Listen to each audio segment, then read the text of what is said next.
Good evening and welcome to Joe Martin Field here in Bellingham, Washington. It's your Bellingham Bells hosting the Port Angeles Lefties for their third game of three in a three-game series. And it's been all Bellingham Bells so far. Your Bells, 9 straight wins, sitting at a 17-6 record, tied for first in the North Division. And they kept pace with the Wenatchee Apple Sox after a 4-3 win yesterday. Held on for it despite 2 late runs from the Port Angeles Lefties. Bellingham was able to pick up the victory. The Bells improved to 17-6 on their 9th straight win, and in last night's game, Cole Laubach was the starter for Bellingham and was striking out lefties left and right. Through 3 innings, he had 6 strikeouts and allowed 1 run on a wild pitch. Overall, the starter let up 3 hits and a walk. Bellingham held a 2-1 lead when he exited, thanks to a 2-run second inning, and in that frame where they got their first 2 runs of the game, Tyler Peschke doubled to begin the inning. And then after a single by Aspen Alexander, Dylan Moss hit a double to score Peschke. Moss then scored later on a single to center field from KJ Hattori. Jordan Chancellor began the 4th inning but was pulled after allowing the bases to be loaded on 3 walks. Kenneth Johnson took over with 2 outs in that inning and stranded the runners to keep Bellingham up 2-1. Kenneth Johnson then went on to pitch the 5th and 6th innings scoreless, which earned him his first win of the season. The Bells picked up 2 more crucial runs in the bottom of the 6th inning on an RBI double by Alexander and an RBI single from Dylan Moss. Cal Young worked around some traffic in the 7th and 8th innings for a pair of scoreless frames, and the lefty picked up 3 strikeouts. It was then Frank Willius who entered for the 9th inning, and up to that point had been locked down. Only 1 hit allowed against Willius all season, and it wasn't the hits that burned him. He allowed 2 walks to start his night. Then Port Angeles handed Bellingham a free out on a questionable sacrifice bunt decision. The Lefties then scored their second run of the game on yet another wild pitch, and the Bells were leading 4-2. After a sacrifice fly, it was 4-3 with 2 outs. Willius forced a deep fly out to left field. Jaden Jackson, the left fielder, tracked it down to claim the win and earned Willius his 5th save of the summer. Overall in the game, Moss, the player of the game, led the Bells going 2 for 2 with a double, a walk, a run scored, and 2 RBI. Peschke had 2 hits and 2 runs, and Alexander was 2 for 3 at the plate with an RBI and a run scored. The Bells had 9 total hits and drew 2 walks as a team. Peschke, Alexander, and Moss all had 1 double each. So now here today in the 6:35 start time, the Bells are looking for a sweep and looking to break their 17-6 tie with the Wenatchee Apple Sox in the North Division standings. With 4 games left in both Bellingham and Wenatchee's first halves, the Bells will need to win 1 more game than Wenatchee from here on out in the next 4 games to earn an automatic playoff berth. The Apple Sox have the tiebreaker on us, so we need some help from maybe the Pippins tonight or the Walla Walla Sweets over the weekend. Bellingham's going to be traveling to Victoria for a 3-game set against the Harbor Cats. Friday's game is the West Coast League Game of the Week, which you can catch on the Victoria Harbor Cats YouTube. And here tonight we've got the Bellingham Bells YouTube for you between the Port Angeles Lefties and the Bellingham Bells. It has been lots of success for the team, hopefully carrying things into today's game where Mason Goodson is going to get the start, the junior from Lewis and Clark State. He's back for a second start with Bellingham. So far on the season, Mason Goodson appeared in the lone start last week, pitching 4 innings a week ago. He allowed just 2 hits and no walks and had 3 strikeouts of the 14 batters that he faced. So Goodson performed well in a scoreless 4-inning start. Now we'll try and do the same here as Bellingham looks for a sweep over Port Angeles. Starting for the Lefties on the mound is going to be Tim Hudson. Hudson enters this game with a 3.78 ERA, one of the more respectable earned run averages on the Port Angeles Lefties squad, and that's through a total of 16 2/3 innings. He has started 3 games, so this will be his 4th start, 6th overall appearance, and with that 3.78 ERA, it's 7 earned runs, 8 runs total on 13 hits and 6 walks for Tim Hudson. In 16 2/3 innings, he has 14 strikeouts. So should be a decent duel between the 2 arms. Yesterday we saw some awesome pitching for Port Angeles from Garrett Patterson, who took over for the final 6 1/3 innings for Port Angeles. Only surrendered 2 runs across that, but after a 1 2/3 inning start from Seamus Gallagher, it was, the rest of the way just Garrett Patterson, and he performed. Of the 25 batters that he faced, he only allowed 6 hits and 2 walks for those 2 runs. Did strike out 6 Bellingham Bells as well. That was impressive as a two-way guy. So we'll see how the lefties perform on the mound today as well. Going to be a cold day here at the ballpark, possibly even some rain coming in here as we approach first pitch. It's 67 degrees, a stark difference from the first two games of this season, and I think it might even be sprinkling right now at the ballpark. So, yeah, the weather going to test these guys in the series finale. Bell's looking for a sweep, looking for double-digit wins in a row. Bellingham right now by far on the best winning streak in the West Coast League. 9 straight wins. No one in the WCL has won more than 2 in a row. So the 15 other teams in the league have all only won their last 2 games or less. Meanwhile, Bellingham's on a 9-game winning streak. On the opposite side of things, Port Angeles has the longest losing streak in the WCL right now. 3 straight losses, of course, 2 of them here in Bellingham over these last 2 days. But Bell's looking for another sweep. Swept the Lefties as part of their 9-game win streak last week. It was the second, third, and fourth wins that Bellingham had in this streak last week at Port Angeles. And then they also came here at home over the weekend, swept the Kamloops North Paws. Now today looking for another sweep over the Port Angeles Lefties. We'll get into the full starting lineups when we return. You're listening to the Bells Radio. I'm Zen Hill. We're ready for Game 3 here at Joe Martin Field.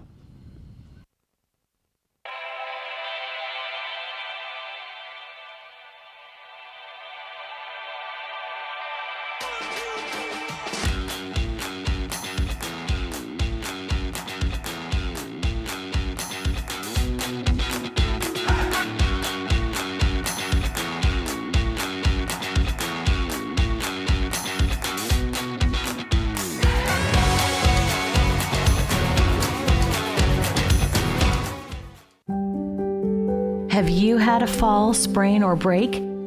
Skip the emergency room and go straight to the experts, Proliance Pacific Rim orthopedic surgeons. With walk-in, same-day orthopedic care, you won't have to wait for the treatment you need. And to better serve our community, we've extended our walk-in clinic hours, 1 to 8 p.m. Monday through Friday and 9 a.m. to 5 p.m. on Saturdays. Proliance Pacific Rim orthopedic surgeons. Need a break from everything? Escape to a place where anything is possible and the fun never stops. At Silver Reef Casino Resort, you'll discover world-class dining, championship caliber golf, a full sports book and bar, over 1,000 top-rated slots and table games, and so much more. Come join the fun and see why we've been consistently rated one of the region's top destinations. Visit silverreefcasino.com to book your stay and discover all the exciting events and promotions we have in store for you. Silver Reef Casino Resort, located off I-5, exit 260. At Judd & Black, great value comes with expert assistance. We're your hometown appliance store, where you can expect top-notch service and a wide selection of quality brands. When you walk into a Judd & Black showroom, you can expect to see a very friendly face that's ready to help and figure out what you need. Enjoy a shopping experience big box stores can't offer. Talk to an appliance expert at your hometown appliance store for over 85 years. Judd & Black. Thursday evening in the West Coast League, and we have Game 3 of 3 between the Bellingham Bells and Port Angeles and the Lefties. 2 up here on deck on the Bells Radio Network. We'll look through your starters for today's game. First for the visitors out of Port Angeles, trying to snap a 2-game stretch of losses here in Bellingham, trying to snap 3 straight overall. As Port Angeles enters this game with a record of 5-18. They're the bottom team in the North Division. Leading off for them tonight will be Jordan Daniels getting the start in right field. Tyson Pettingill is going to be the third baseman and bat second as we see him for the first time in the series. Ethan Wood batting third and playing first base. Carter Enoch, the catcher, is cleaning up. Caden Young batting fifth out in left field. Nathan Huey does the DHing and bats sixth. Tommy Markey moves down to the 7th spot in the order and will once again start in center field. George Smith, the shortstop, bats 8th, and Will Feltus down to the 9th spot after leading off last night's game with another start coming for him at second base. Tim Hudson is the starter. He's going to face the Bellingham Bells lineup that is led off by the left fielder Jaden Jackson. Following him will be his UCLA teammate Brandon Leone in center field. Batting third for Bellingham is the catcher Jake Lyle. Noah Cassie gets a start in right field as the cleanup man. Matt Churchill going to take first base and bat fifth. Nate Johnson back in the lineup as the 6th spot in the order.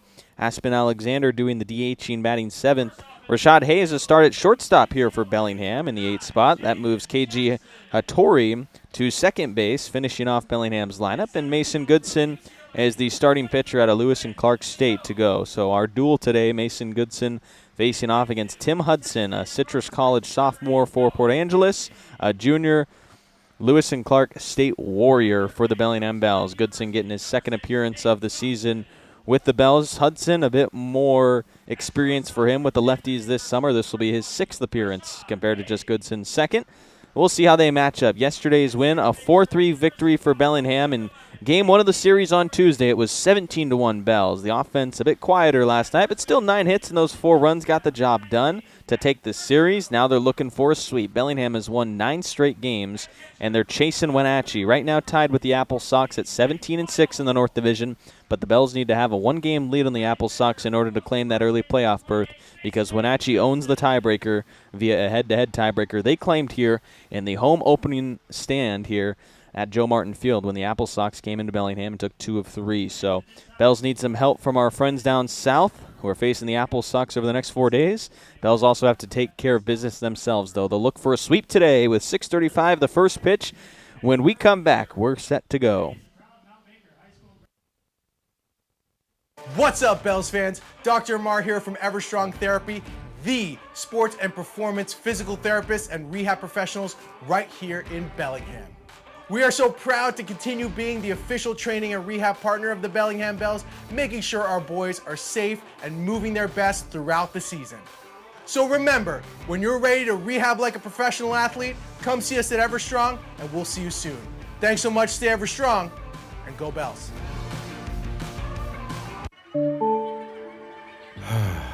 Bummer. This never happens at a convenient time, does it? It's always while you're hustling to meet a deadline or trying to enjoy the game. If only there were a way to outsource this and get back to what you were doing. Well, as a matter of fact, there is.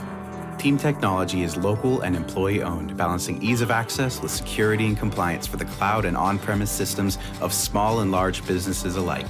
Connect with Team Technology and see how technology is easier with a team.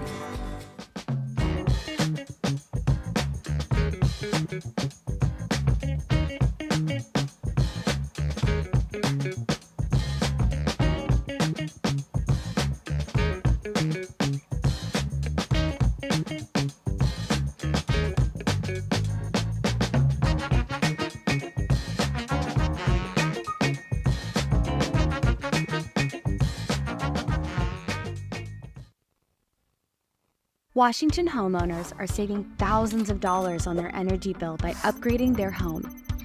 And the best part is, CNGC is giving back even more money when you switch to a more efficient alternative.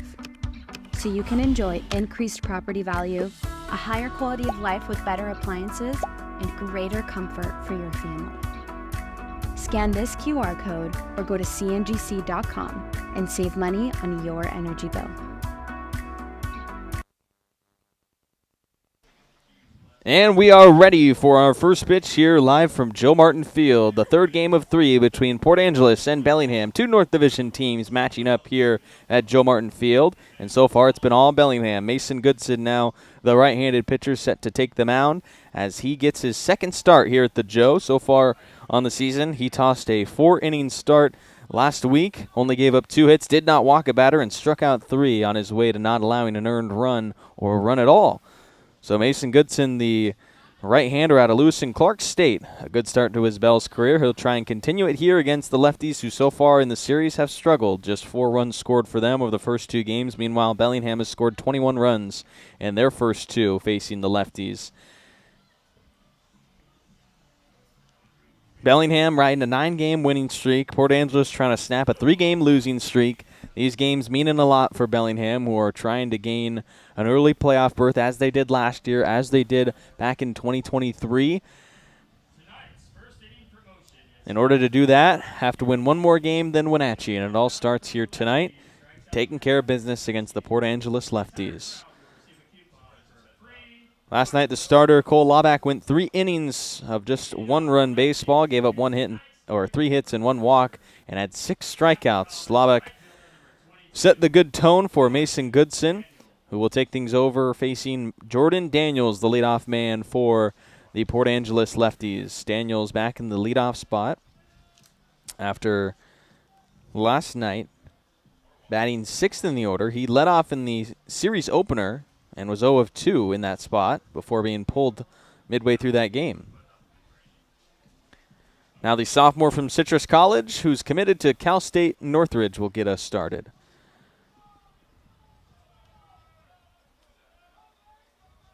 Daniels on the season a .229 batting average, making his 17th start of the summer with Port Angeles.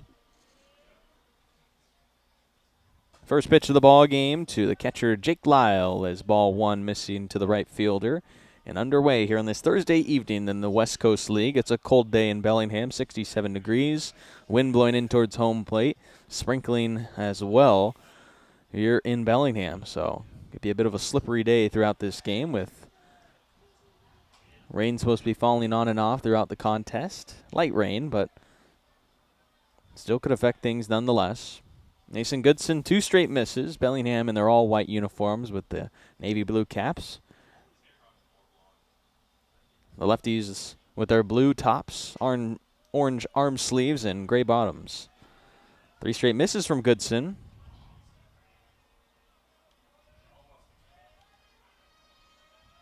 After not walking a batter in last week's start, in danger of walking the very first batter that Goodson faces here in this game. And he does not walk him, but instead it's a hit by pitch. Would have been the 4th miss anyways, but I guess you can say he still has an issue to walk. It'll be a hit by pitch. And the lefties have their first base runner. Some of these games where it starts to rain can get like this, where there could be some wild pitches, some hit batters, some bats flying. Obviously was sprinkling a little bit before first pitch, but seems like it has calmed down for now. Seeing Tyson Pettingill for the first time in the game. First time in the series. 12th start of the year with the Lefties. An even .300 batting average for him. He has gone 12 for 40 at the plate so far this season with 3 doubles. After getting strike 1 against Tim, Goodson gets a foul ball to go ahead against Pettingill 0-2. Pettingill is a freshman from Cal State San Bernardino. Was the CCAA Freshman of the Year this year with the Division II Coyotes. A .402 batting average for him in 47 games. Third baseman down in an 0-2 count to start his first at-bat of the series. And he swings and misses down on 3 pitches from Goodson, who collects his first strikeout. And the lefties will now send up Ethan Wood, the first baseman. Wood, the lefty batting first baseman out of Regis University. Will bat with the runner at first, Daniels. Daniels, 10 steals this year with Citrus College.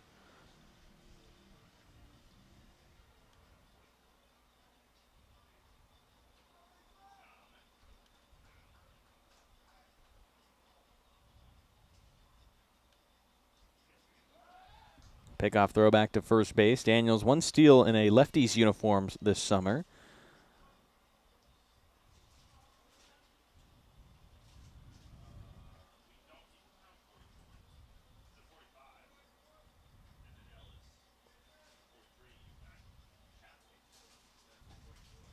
Goodson's first pitch to Wood is ball 1, low and away.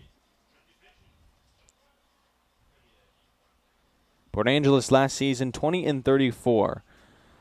Yet to have a winning record in the West Coast League since becoming a team in 2017. That's in for a strike from Goodson to Wood, a ball and a strike. Team's first season in Port Angeles was 2017 after the Kitsap Blue Jackets were removed by the Lefties' new owner.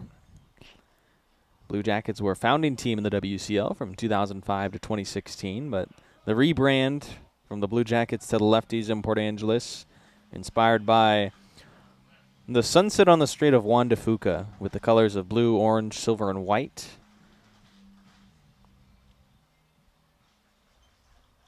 The team mascot's name is Timber. He's an Olympic marmot, which is a species native to only the middle ranges of the Olympic Mountains around Port Angeles.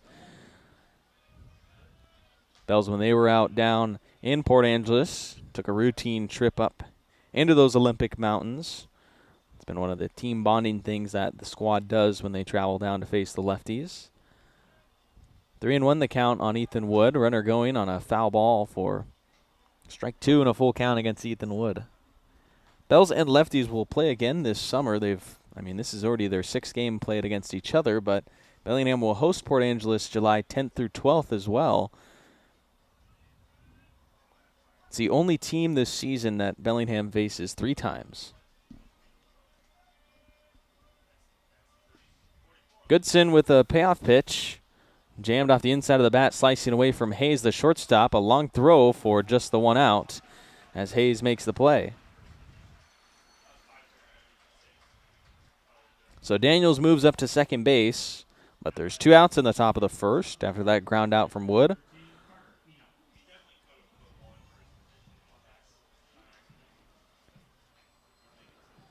Carter Enoch, the catcher, trying not waste the leadoff base runner on the hit by pitch. Enoch this year a .292 batting average. He's played in 21 games for the Lefties so far. Second on the team in games played behind Ethan Wood. Tied for the second most with Sam Matisich. His 19 starts make it now 20 tonight. Are the second most behind only Wood. After a first pitch foul ball, he's down 0-1 against Mason Goodson. Right-hander with 2 outs in the top of the first. Pitch comes home, and it's a swing and a miss from Enoch. 8 strikeouts and 65 at-bats for Enoch this year. Already 1 K for Mason Goodson in the inning. He had just 3 the last time he started on the bump for Bellingham. 58 strikeouts this year with Lewis and Clark State. Pitch clock violation called on Goodson, so an automatic ball 1 given to Enoch.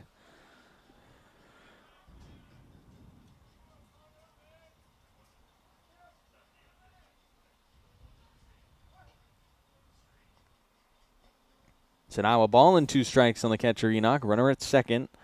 And a 2-out pitch, runner going. Lyles throw down to third, well in time, and easily guns down Daniels. So that's how the first will finish. Goodson faces the minimum with a little help of a caught stealing, and we'll go to the bottom of the first. Bellingham looking to get the offense started early here when we return.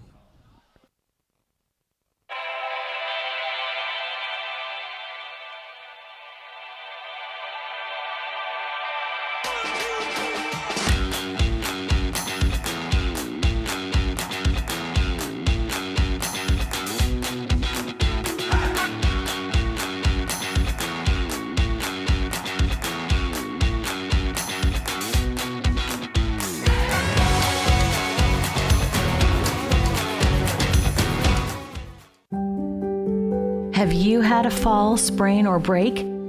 Skip the emergency room and go straight to the experts, Proliance Pacific Rim orthopedic surgeons. With walk-in, same-day orthopedic care, you won't have to wait for the treatment you need. And to better serve our community, we've extended our walk-in clinic hours, 1 to 8 p.m. Monday through Friday and 9 a.m. to 5 p.m. on Saturdays. Proliance Pacific Rim orthopedic surgeons.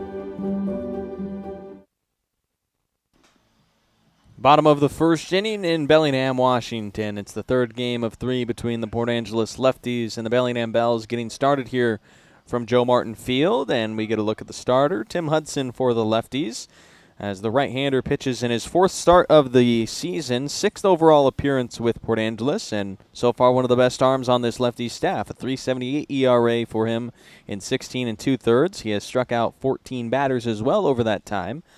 The last time out for him, though, he did get roughed up. It's the hardest he's been hit so far in the summer. 4 2/3 innings on a June 20th start at Victoria, or hosting Victoria in Port Angeles.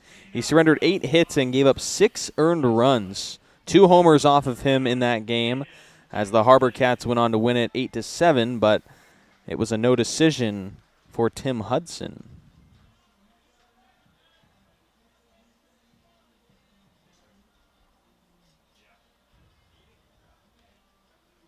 So Jackson leads things off. the incoming UCLA left fielder. Strike one from Jackson on a foul ball away. Tim Hudson on the mound pitched his college season at Citrus this year. He's committed to the University of New Mexico after 2 years at Citrus and then also Nichols College, where he spent his freshman time.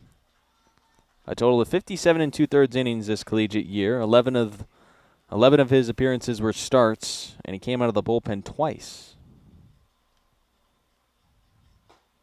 He's come in relief 2 times for the Lefties. Once against the North Paws in the June 9th matchup against Kamloops, where he tossed a scoreless inning, and then also back on the 17th, facing Bellingham, had a scoreless frame with 2 strikeouts. Right now ahead of Jaden Jackson, 1-2. Check swing from Jackson upstairs. The appeal, they say that he went around. And it's a strikeout for Hudson to start his night.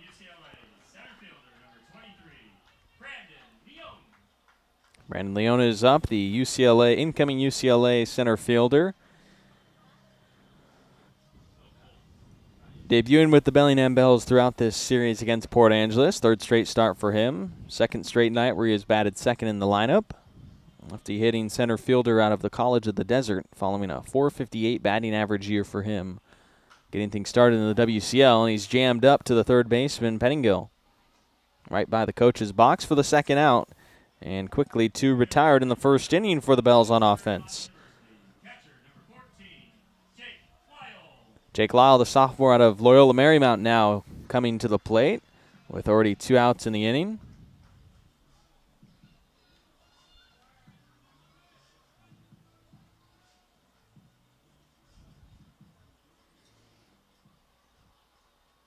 Hudson trying to improve from that rough start out against Victoria his last time on the hill, and so far a good start to it. 2 straight retired, and now ball 1 into Jake Lyle.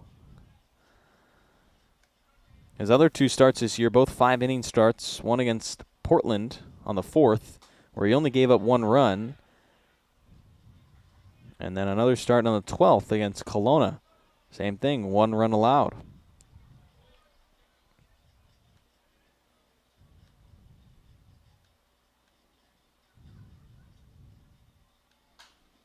Lyle sprays a foul ball for the first strike in his at-bat. So far, Jake Lyle batting .321 in 19 games for Bellingham. Makes his 20th start of the season, shy of just Tyler Peschke and Aspen Alexander for the most games played with the Bells. A 2-1 pitch to him is a breaking pitch that is sent out to left field but foul. Lyle early for strike 2.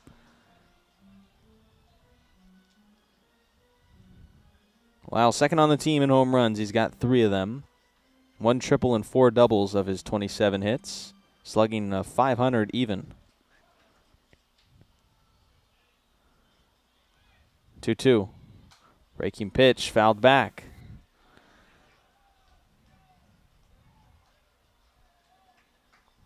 One strikeout in this inning for Hudson. Retired Jackson as the leadoff batter. 2 up, 2 down so far for the right-hander starting the game for Port Angeles. Trying to match a scoreless first from Bellingham's Mason Goodson. Hudson on a 2-2 comes home. And pulls it for ball 3 in a full count. Just 4 walks this year for Jake Lyle and 84 at-bats. A 3-2, he swings and misses, and Hudson has a 1-2-3 first inning. When you go to the second, it's scoreless early here in Bellingham. What's up, Bells fans? Dr. Amar here from Everstrong Therapy, the sports and performance physical therapists and rehab professionals right here in Bellingham. We are so proud to continue being the official training and rehab partner of the Bellingham Bells, making sure our boys are safe and moving their best throughout the season. So remember, when you're ready to rehab like a professional athlete, come see us at Everstrong, and we'll see you soon. Thanks so much, stay Everstrong, and go Bells.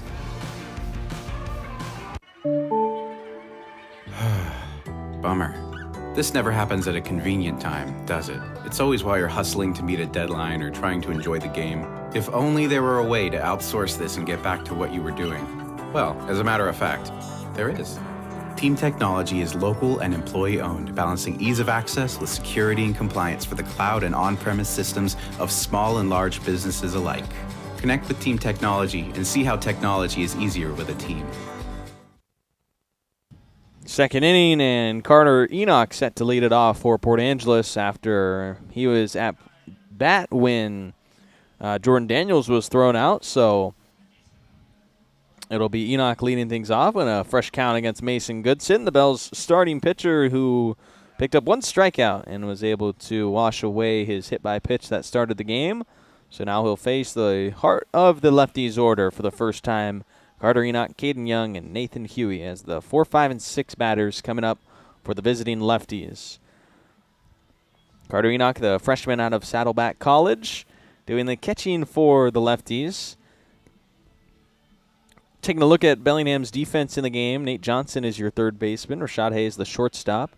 KG Hattori is your second baseman. Matt Churchill playing first base. In the outfield is Jaden Jackson in left. Brandon Leon in center. Noah Cassian right, with Jake Lyle working in the battery with Mason Goodson, the starting right-hander. So Enoch, the catcher, to lead things off after being at the plate to end the first inning. After being down to his last strike in that at-bat, maybe feels a little bit refreshing to have the new count. So the right-handed bat will step in against Goodson as we start the second here on this Thursday evening in the West Coast League.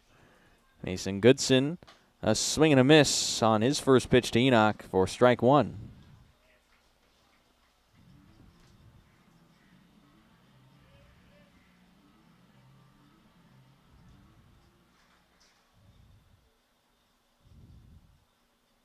Oh, 0-1 off the inside of Enoch's bat, and he's quickly down 0-2 in the count to start the second. Bellingham so far has been the team to score first in both of the last two games of this series. 17-1 their win on Tuesday. 4-3 the win last night. Bells scored their first runs in the second inning of last night's game, as this is a weak grounder to Hattori, and the second baseman able to hustle there to make the play for the first out to begin the second. Bellingham scored 8 runs in the first inning on Tuesday.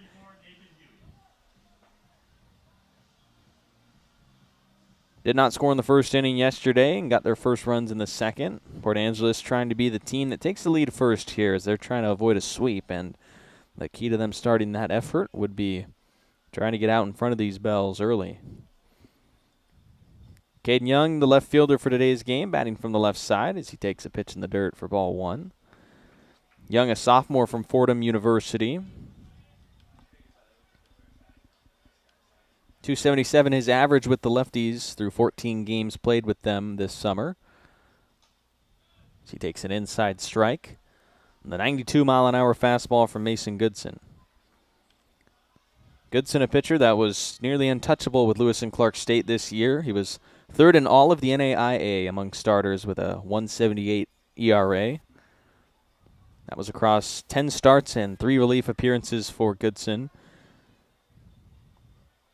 Had 8 wins in a total of 65 2/3 innings pitched with the Warriors. A team that went on to be 45-9 this year with a 30-7 Cascade Collegiate Conference record.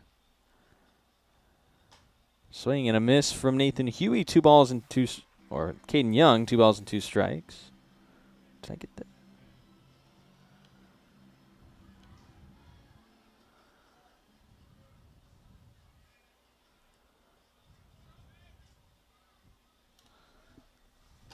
Two swing and a miss upstairs. He's down via strikeout.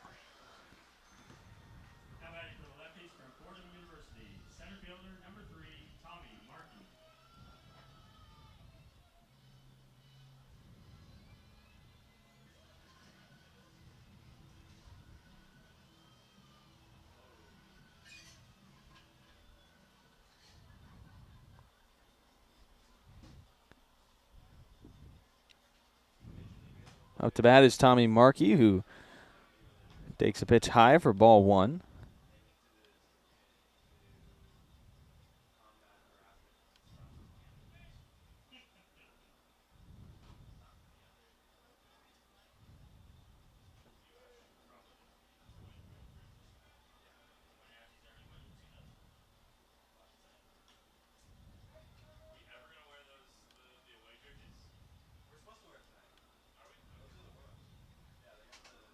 So 2-0 the start against Markey, the former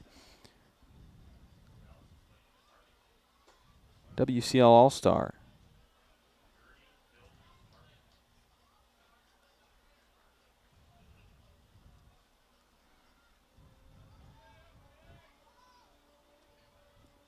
Three straight misses from Goodson. That is strike one on him.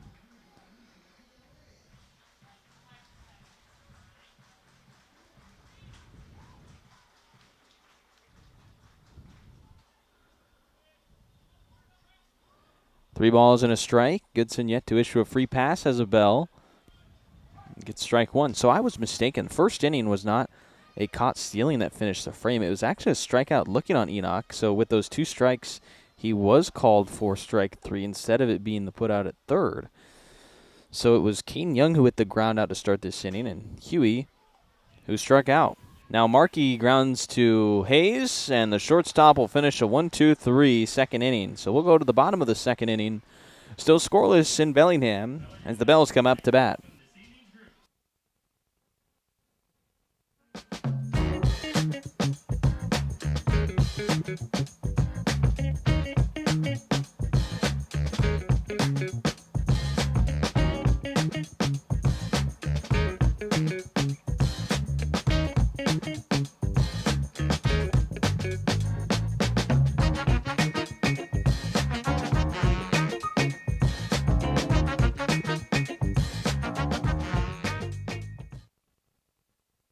Washington homeowners are saving thousands of dollars on their energy bill by upgrading their home.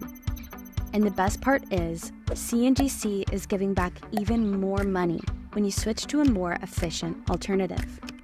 So you can enjoy increased property value, a higher quality of life with better appliances, and greater comfort for your family. Scan this QR code or go to cngc.com and save money on your energy bill. This is Noah Cassie. You're listening to Bells Radio, home of the 2025 WCL champs. Go Bells. Into the bottom of the second, scoreless still here in Bellingham as the Lefties and Bells battle for the third time this week of their three-game series. After a 1-2-3 first inning on the bump, Tim Hudson back up there for Port Angeles to face the heart of the order for Bellingham. Noah Cassie, Matt Churchill, and Nate Johnson, the batters, due up. Cassie moving out to right field in this game, which allows Matt Churchill to take his spot at first base, and he would lead things off for the Bells, looking to get on base for the first time against this starter. Hudson a pair of strikeouts in a scoreless 1-2-3 first inning, and his first pitch to Cassie is an 87-mile-an-hour fastball for strike one. Looking at the Lefties' starting defense, it's Pettingill at third, Smith at short, Feltus at second, Wood at first. In the outfield, Young in left, Markey in center, and Daniels in right. Enoch, the catcher in the battery, with Tim Hudson. And Cassie down 0-2 to start the at-bat.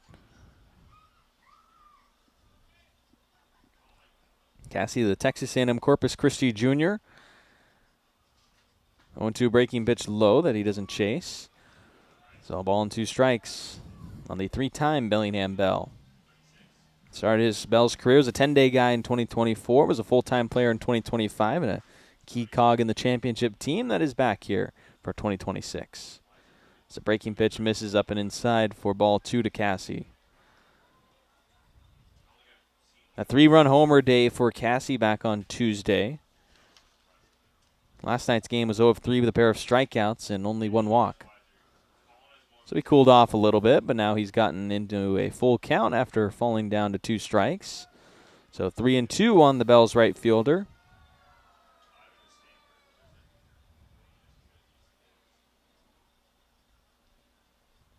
Hudson being tested to start the second. Delivers a payoff pitch that Cassie spoils to see another on a foul ball.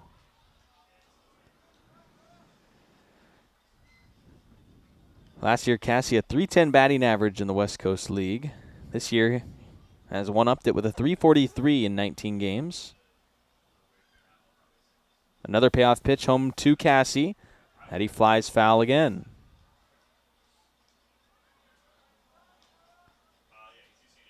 Cassie Of his 24 hits with Bellingham, 2 have been for doubles, 5 have left the park. He leads the team in homers after that 3-homer day on Tuesday.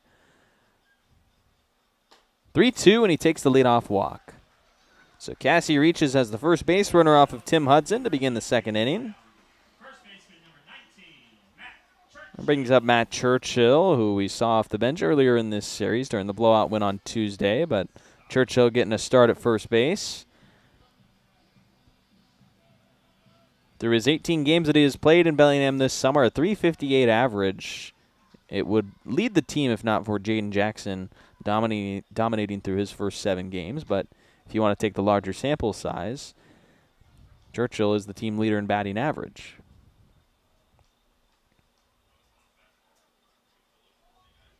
First pitch was a strike to him as Hudson glances at Cassie at first. Not a threat to run. Breaking pitch fouled away by Churchill. Cassie does have a steal to his name on the summer here with Bellingham.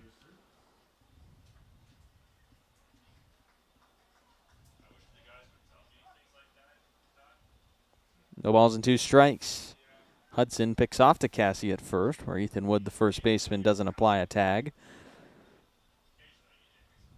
No outs with the leadoff walk, having Cassie at first base for Matt Churchill as the Bells try and manufacture an early run once again in the series. They've done it both times through their first 2 wins, yesterday and Tuesday. Churchill, the deep fly to left center, but Young is at the warning track to make the catch. Just missed it. So allowed out for the first out in the second inning.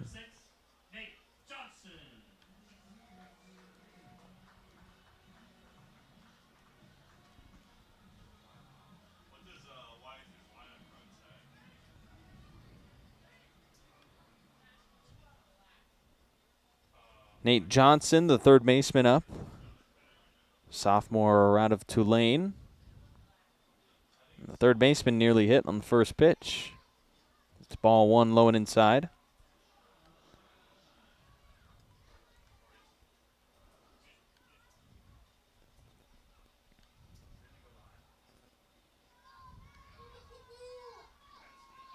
(1-0), and that one did get him as Hudson goes inside and hits Johnson to put runners at first and second.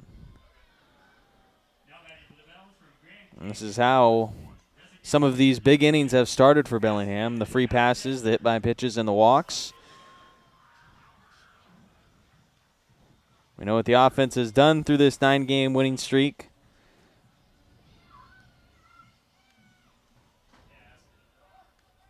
Bells outscoring their opponents in the 9-game winning streak, 87 runs to 29. Alexander swings and misses for strike 1. Alexander doing the DHing today for Bellingham.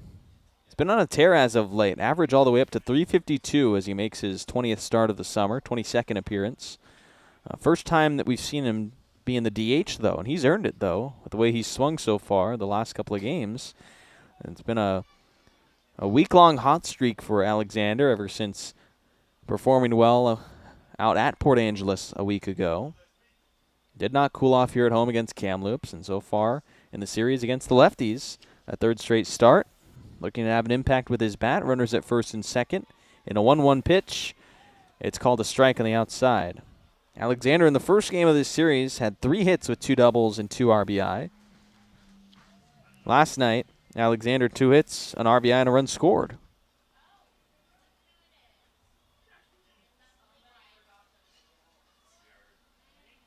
One, two. The breaking pitch low to Alexander. Even count to the DH. 12 RBI on his 25 hits throughout the summer.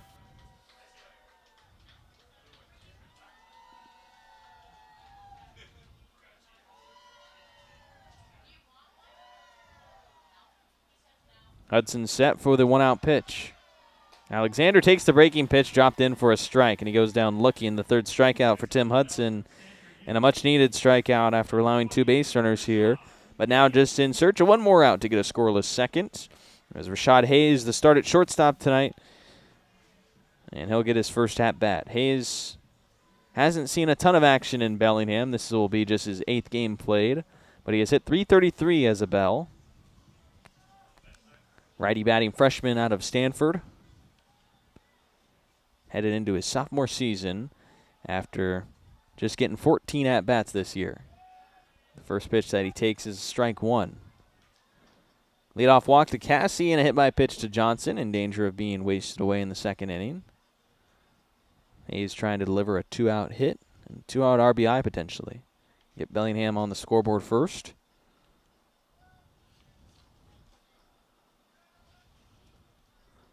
A miss to Hayes makes it 1-1. Dylan Moss delivered a 2-out RBI double in the second inning to get Bellingham their first run of last night's game. Now here in the bottom of the second, 2 runners on for Rashad Hayes. Hudson's 1-1 pitch is swung on and missed by Hayes for strike 2. 6 strikeouts and 27 at-bats for Hayes. Already 3 strikeouts for the starter, Tim Hudson. Wearing the number 1 on his back. Comes set in a 1-ball, 2-strike count against the Bells shortstop. And with 2 outs, Hayes fouls away the 1-2 pitch.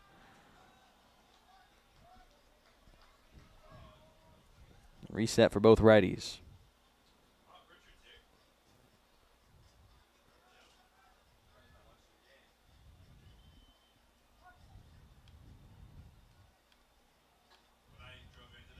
One, two. On the outside, that one just missed away from the black. So Hayes does a nice job laying off the pitch that slid away from him. Has a 2-2 even count against Hudson. Hudson had 14 Ks coming into this outing.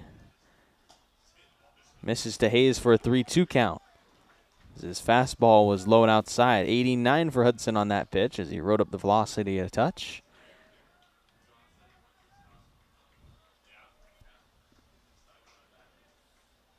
So 3-2, first and second for Bellingham. They'll get an early jump start as Hayes foul tips it. Cassie and Churchill will go back to their bases. Run some suicides as Hayes will see another 3-2.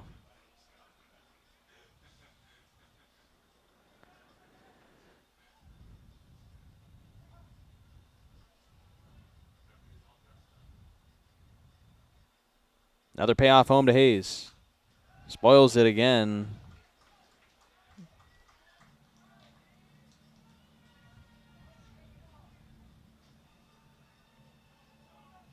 KG Hattori on deck if Hayes gets it to him. Hudson trying to find a way to put away the shortstop after back-to-back foul balls on 3-2 pitches. Runners going on the 3-2, and once again a foul ball from Hayes. Staying alive and working that pitch count up for Hudson here in the second inning, but Hayes still trying to find a way to get the ball in play, try and score the game's first run. Crowd appreciating the effort as Hayes steps into the right-handed batter's box. 3-2 the count still. Hudson set for another 2-out delivery as it comes home. Inside, ball 4, and an awesome at-bat for Rashad Hayes to load the bases. The 2-out walk juices him up for KG Hattori. Next up for the Bells from University of Cal Poly, second baseman, number 11, KG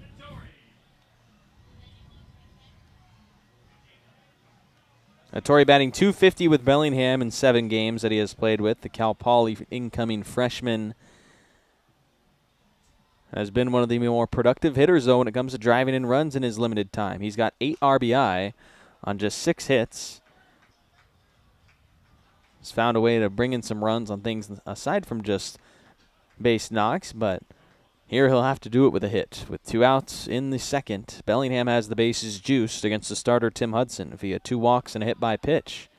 Still yet to get a hit off the starter. Hattori slices one to left field that goes foul, and he's down 0-2. 3 strikeouts in 24 at-bats for Hattori. 3 strikeouts for the starter, Tim Hudson, but this would be the biggest one, leaving the bases loaded.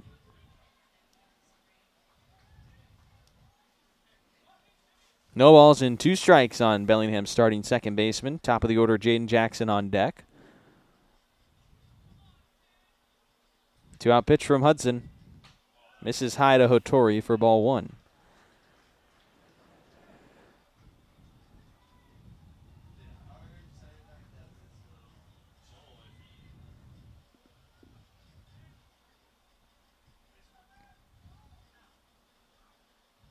Ball and 2 strikes as time is called. And Enoch will go out to the mound to talk with his starting pitcher, Tim Hudson. Runners at every bag for Bellingham, who are threatening to score early runs in the series. 2 runs in the second of last night's game. Bellingham had 1 run in the second inning on Tuesday, but that followed an 8-run first inning. Had posted 9 runs after the first 2 frames against Port Angeles on Tuesday. Tonight trying to get on the scoreboard, trying to get their first hit still. Bases are loaded off of 2 walks and a hit by pitch. The 1-2 to Hattori is inside and low at the feet. Ball 2 to the second baseman. Just 1 walk this year for Hattori.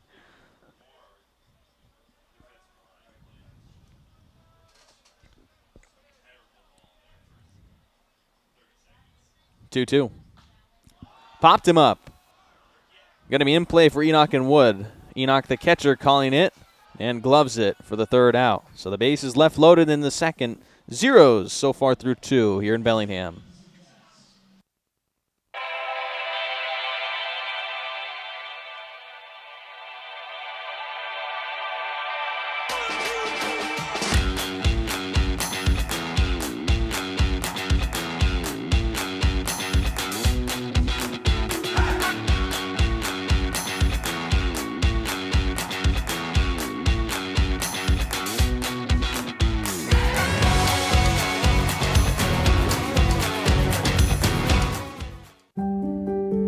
Have you had a fall, sprain, or break?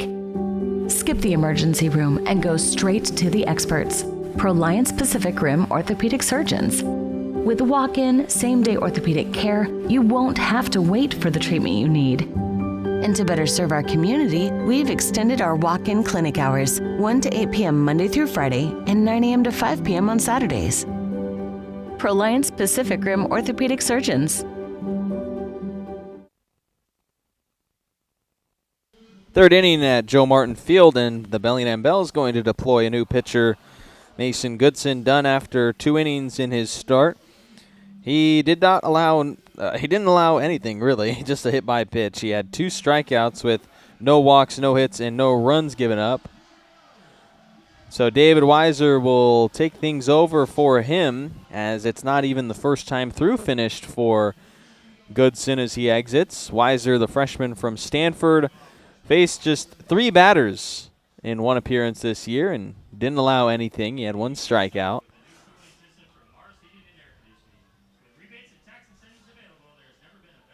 Weiser, so far as a Bellingham Bell, has appeared just twice. Did start 1 game, but this will be his 3rd overall appearance. A total of 4 innings pitched. He has surrendered 6 hits and 4 walks in that time, with 4 runs scored against him. So Weiser will look to have a more positive outing here against the favorable matchup in the Lefties, who have so far struggled to hit on the season and here at Joe Martin Field. Right now, the Lefties are the lowest batting average in the league. So Weiser will try and keep them scoreless in a 0-0 game in the 3rd. This will be Weiser's first appearance since June 17th, where he was at Port Angeles for 2 innings, where he gave up 4 runs facing the Lefties. Was part of a 10-7 win for the Bellingham Bells. Smith, Feltus, and then Daniels due up for the Lefties. Smith, the shortstop, leads things off. Still no hits from either side through the first 2 innings. Just hit by pitches and walks from the starters. Now the first arm up out of the pen is Weiser, dealing strike 1.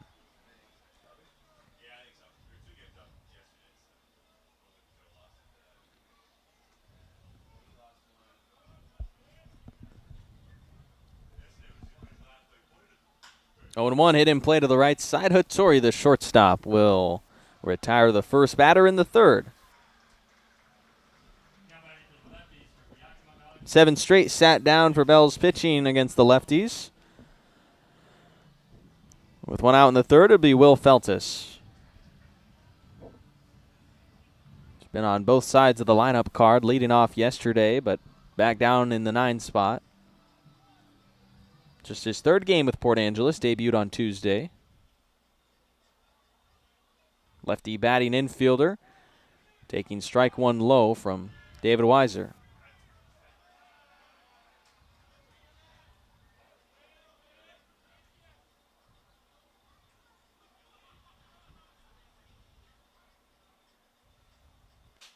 Weiser's 0-1 on the inside, just a miss. A 93-mile-an-hour fastball from this right-hander on that throw.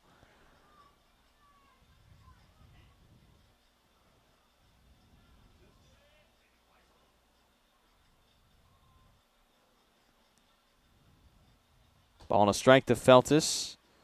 Just dancing around the box on his fastballs. This time another miss, but it's high. So 2-1 with one out against the bottom of the order hitter Will Feltis out of Yakima Valley College, matching up against the Stanford right-hander.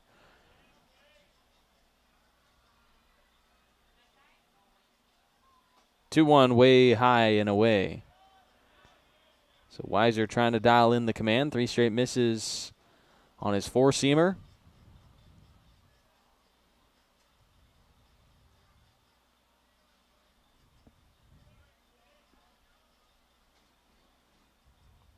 Now a 3-1.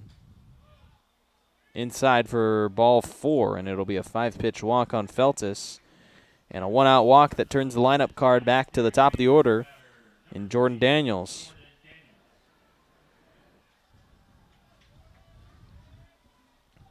Jordan Daniels, the right fielder, was hit by a pitch in a 3-0 count in the first inning.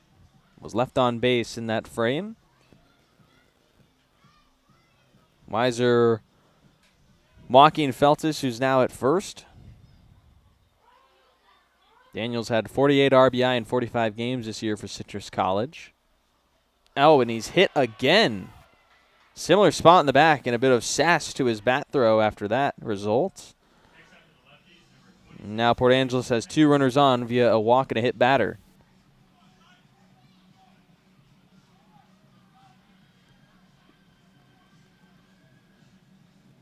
Dyson Pettengill is going to be the batter to come up for the Lefties with a chance to get their offense going. 1 out and 2 runners on for Port Angeles as the visitors are looking to hold off the sweep from Bellingham here in this Game 3 on a Thursday evening.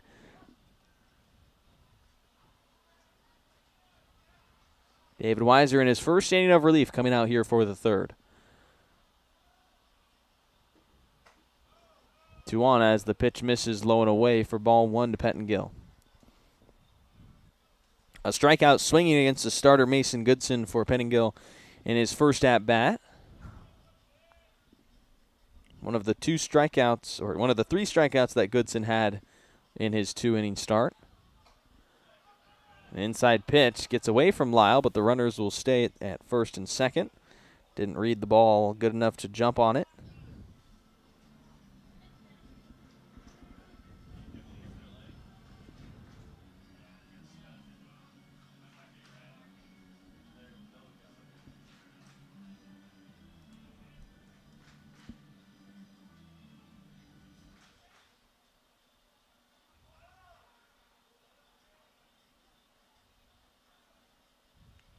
Weiser searching for a strike and a 2-0, and he's not going to get it because he just committed a pitch clock violation to make it 3-0. Second one called on the Bells staff so far in this game.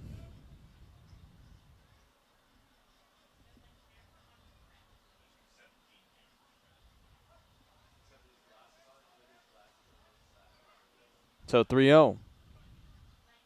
Pitch to the third baseman is ball 4. And the bases are loaded on 2 walks and hit by a pitch, getting deja vu to what happened in the top of this inning. No hits but 2 walks and a hit batter to load the bases with 1 out for the Lefties. And can they take advantage, or excuse me, it was what happened in the bottom of the second. Can they take advantage of what happened to Bellingham in the bottom of the second where the Bells didn't capitalize on it? Now here in the top of the third, having them loaded against the new arm. Ethan Wood can break this game open with one swing for the visitors. He delivers a big swing out to right center field. Brandon Leone makes a catch up on the warning track, but it's deep enough to score the game's first run. And on a sacrifice fly from Ethan Wood, Port Angeles has taken its first lead in the series via sacrifice fly. Feltus in to score. Daniels moving up to third base. Runners on the corners in the top of the third as the Lefties lead at 1-0. Carter Enoch will bat.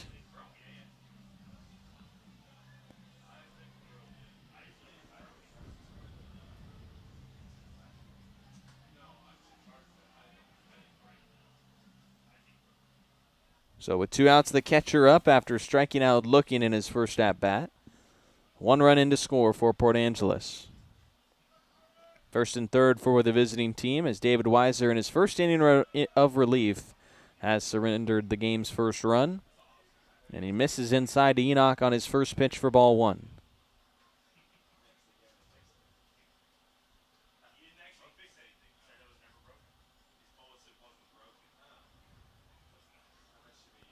One 1-0 runner going. The throw down to second gets into center field. And a run is going to be in to score for the Lefties. That's the risk of throwing down to second with 2 outs when a runner tries to take the bag. And the Bells just got burned for it. A steal for Pettengill. A run scored for Daniels. And Pettengill up to third off the error.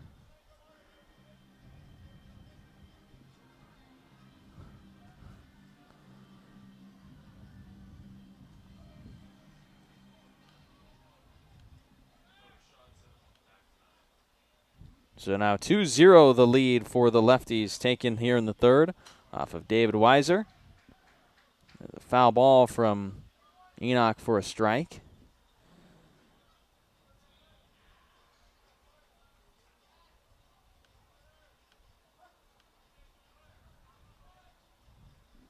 It'll be an unearned run off the error against Weiser, but still now down 2-0 on the scoreboard with a runner on third and 2 outs.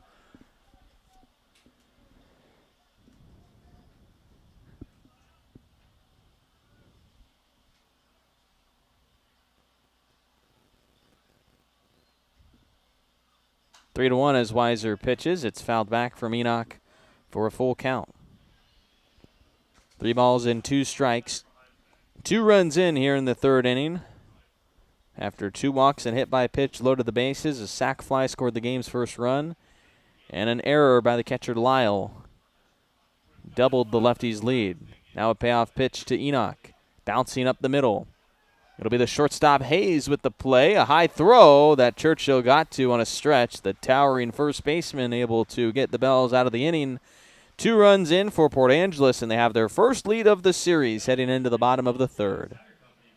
Need a break from everything? Escape to a place where anything is possible and the fun never stops. At Silver Reef Casino Resort, you'll discover world-class dining, championship caliber golf, a full sports book and bar, over 1,000 top-rated slots and table games, and so much more. Come join the fun and see why we've been consistently rated one of the region's top destinations. Visit silverreefcasino.com to book your stay and discover all the exciting events and promotions we have in store for you. Silver Reef Casino Resort, located off I-5, exit 260. At Judd & Black, great value comes with expert assistance. We're your hometown appliance store where you can expect top-notch service and a wide selection of quality brands. When you walk into a Judd & Black showroom, you can expect to see a very friendly face that's ready to help and figure out what you need. Enjoy a shopping experience big box stores can't offer. Talk to an appliance expert at your hometown appliance store for over 85 years. Judd & Black. Choose cooperative. Choose community. Bank with local industrial credit union. Proud Sunday savings sponsor of the Bellingham Bells. If you live, work, or attend school in Washington, you can join a credit union that puts people first. Local decisions, personalized service, and a real commitment to our community. Learn more at industrialcu.com. Federally insured by the NCUA.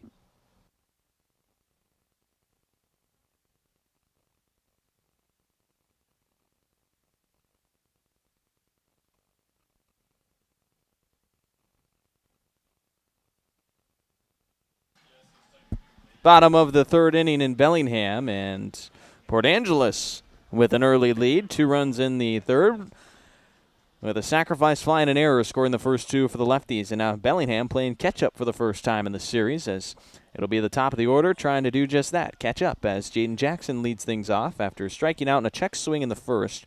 He faces the starter Tim Hudson here for a second time.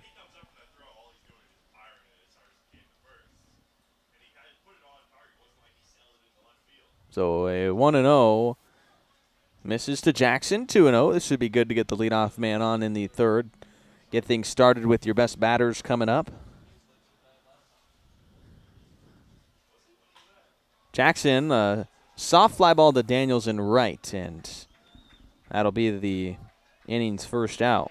If you're the Lefties and Tim Hudson, what you want is the shutdown frame. You go up early, something that you haven't done all series, something that you've struggled to do against Bellingham all season long, is take a lead. And it's an early lead, 2 runs, not just a solo run, it's a 2-run lead.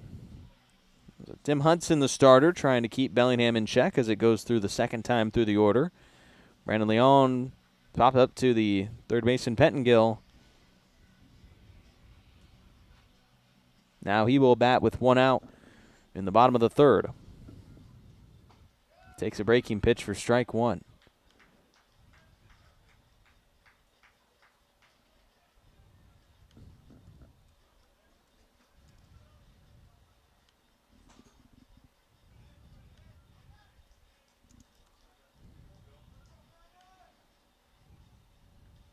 After a miss to Leon, it's a ball and a strike. Hard liner, and this goes out into right field. Brandon Leon picks up a base hit, and it's the game's first knock. Next up for your Bells, catcher, number 14, Jake Lyle. First hit by either side, even though the Lefties had 2 runs in the first inning. They scored it on a sac fly and an error after there were bases loaded via 2 walks and a hit by pitch. The rain has started to fall here at Joe Martin Field. Here in the bottom of the third, Bellingham down 2-0.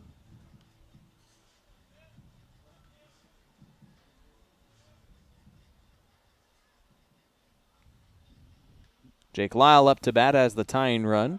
Runner going on the first pitch. A throw down from the catcher, Enoch. Leon slides under, but got tagged in time. And he is out, caught stealing. A good throw by Enoch, the catcher.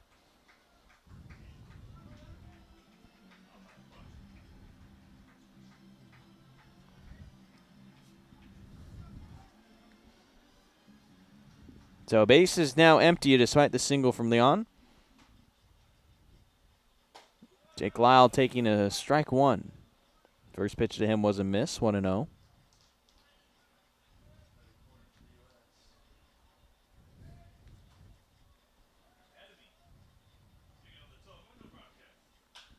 One out to center field from Lyle. And Markey will finish a shutdown third inning. The perfect result for the Lefties and Hudson as we head to the fourth. 2-0, Port Angeles the lead. What's up, Bells fans? Dr. Mar here from Everstrong Therapy, the sports and performance physical therapists and rehab professionals right here in Bellingham. We are so proud to continue being the official training and rehab partner of the Bellingham Bells, making sure our boys are safe and moving their best throughout the season. So remember, when you're ready to rehab like a professional athlete, come see us at Everstrong, and we'll see you soon.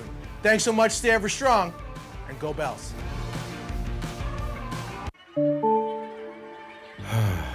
Bummer.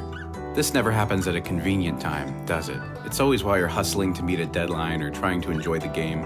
If only there were a way to outsource this and get back to what you were doing. Well, as a matter of fact, there is. Team Technology is local and employee-owned, balancing ease of access with security and compliance for the cloud and on-premise systems of small and large businesses alike. Connect with Team Technology and see how technology is easier with a team. When pain or injury slows you down, Peace Health Orthopedics, Sports Medicine, Foot and Ankle, and Trauma Services are here to help. Our experienced orthopedic team cares for bones, joints, and muscles, offering personalized treatment and same-day appointments. From everyday aches to unexpected injuries and joint replacement, Peace Health helps you move better, feel stronger, and get back to your life. Learn more about Peace Health Orthopedics at peacehealth.org. That's peacehealth.org.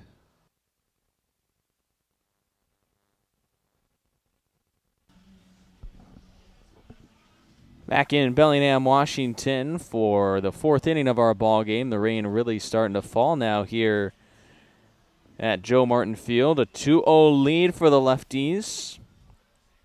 And with them having the lead in the game and the rain falling down, it's a good thing for them. We have a turf field here at the Joe, so it takes a lot for a game to get rained out. The infield can't get too muddy, but it is up to the umpire's discretion.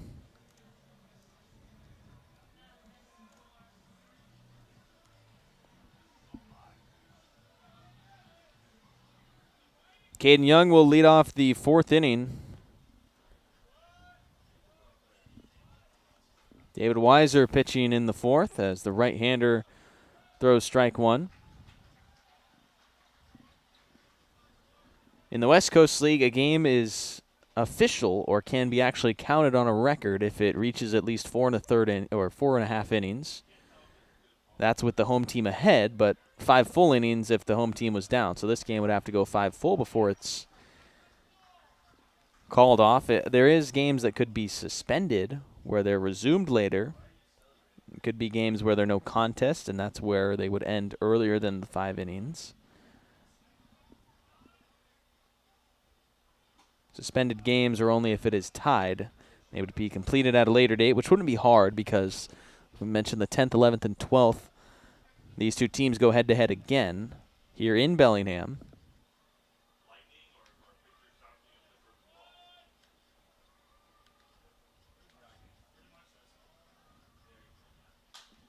One, two, fly ball to right field. Noah Cassie looking up into the raindrops. No trouble for the first out. Fly out to right field to begin the 4th. That being said, it would take basically about as hard as rain for a constant amount of time as you can have. If the pitcher's unable to grip the baseball and it's just slipping out of his hand, if the bats are getting thrown all wildly, that would be a situation where it's unsafe to have the game continue. But with it being a turf infield, it is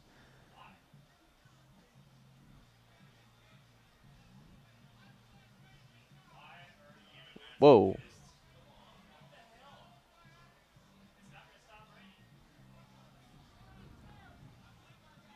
Now hold on a second. The umpire is talking to the coaches. Now, I get the rain just started, and I get it was hard, but I don't think it's worthy of potentially delaying. It's not like if you're out here with a dirt infield, and yeah, it's raining hard. Let's take a quick break. But looks like there might be something going on potentially. The field, has been cleared.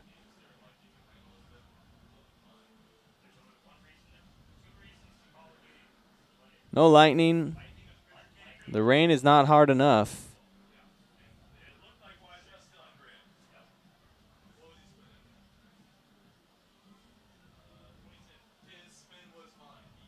So we possibly will be finished here for at least a little bit, not for the game, but what it's looking like right now is that the umpires are going to send this thing into a rain delay.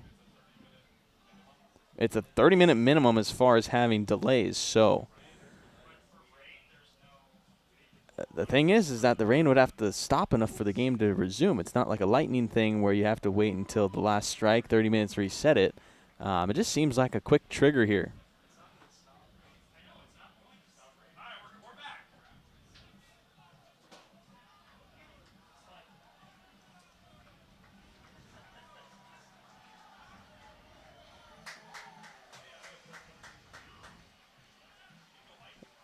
Okay, now wait a minute. We have had a change of heart from the umpire.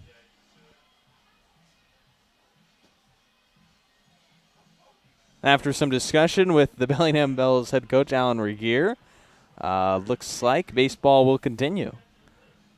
So, what are we doing? It's a turf infield and it's been raining for 5 minutes. In no way should that force the game to be delayed. You heard the crowd was booing.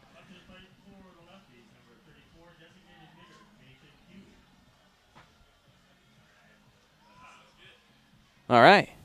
So back like we never left. Huey at the plate, 1 out in the top of the 4th. 2-0 the lead for the Port Angeles Lefties. And if the umpire is thinking that the game is too dangerous to play, I mean, at least try to get the game through 5 innings if you want to call it, because then we can have it be final. Calling the game in the top of the 4th inning with, the rain just kind of getting started just feels like a waste of time, and it's a good decision that they didn't do that.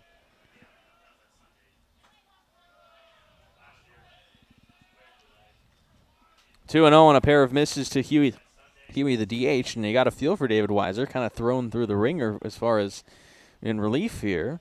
Coming out, facing one batter, and then having to go almost sit down and cool off, and now he's got to get back in there and get back in rhythm. Does deliver a strike on a swing and miss.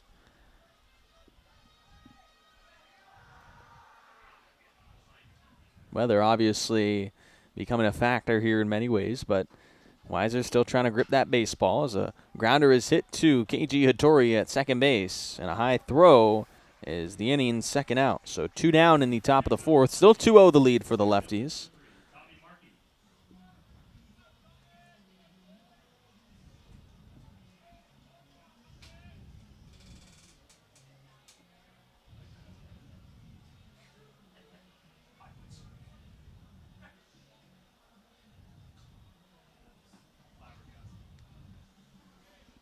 Tommy Markey, the center fielder, now up with 2 outs.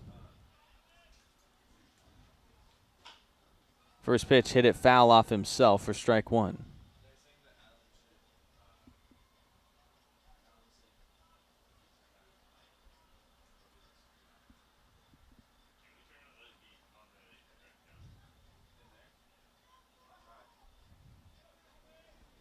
Markey a ground out to shorten his first at-bat for the Lefties in tonight's game. There's a swing and a miss.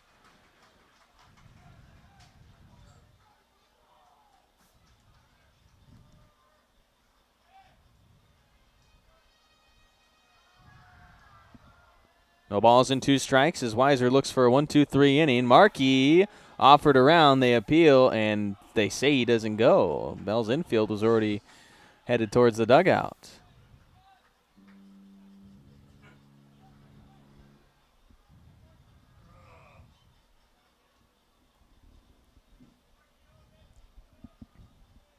Weiser surrendered the game's first 2 runs in the 3rd, trying to bounce back with a scoreless 4th. He's searching one more out in the inning.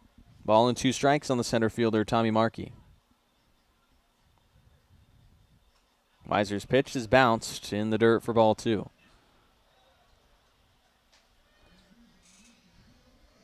Weiser surrendered 2 walks and a hit batter for the 2 runs in the 3rd. One of them an unearned run, scoring on an error on a throwdown from a steal attempt from Pettingill. Here's a 2-2 to Markey. Markey had to dance out of the way for ball 3.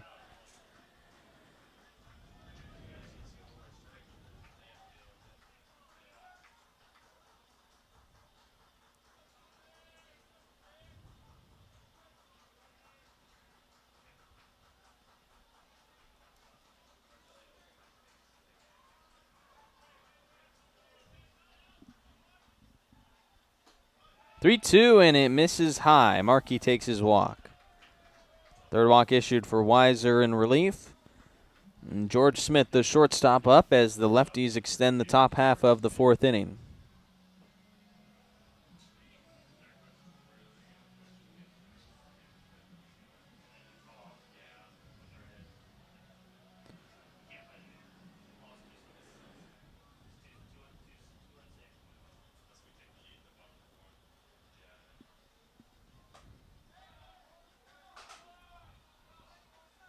With 2 outs, George Smith takes ball 1, did not check around. The shortstop grounded out to Hattori at second base in his first trip to the plate. The Regis University sophomore batting with a runner at first. 1-0 as Weiser gets the gutter in there for strike 1.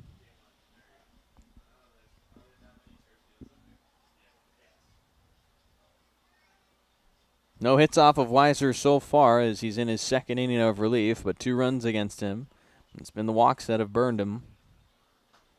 There's a swing and a miss on an awkward sword swing from George Smith. 1-2 now on the batter. As Weiser hunts his first K.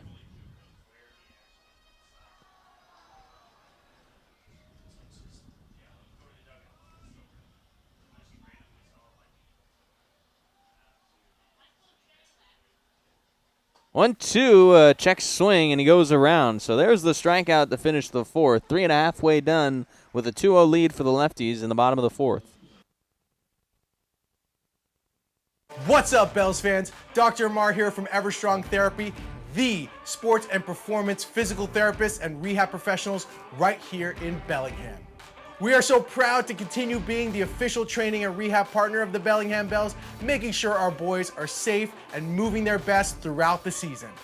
So remember, when you're ready to rehab like a professional athlete, come see us at Everstrong, and we'll see you soon.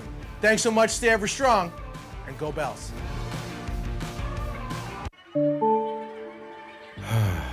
Bummer. This never happens at a convenient time, does it? It's always while you're hustling to meet a deadline or trying to enjoy the game. If only there were a way to outsource this and get back to what you were doing. Well, as a matter of fact, there is. Team Technology is local and employee-owned, balancing ease of access with security and compliance for the cloud and on-premise systems of small and large businesses alike. Connect with Team Technology and see how technology is easier with a team.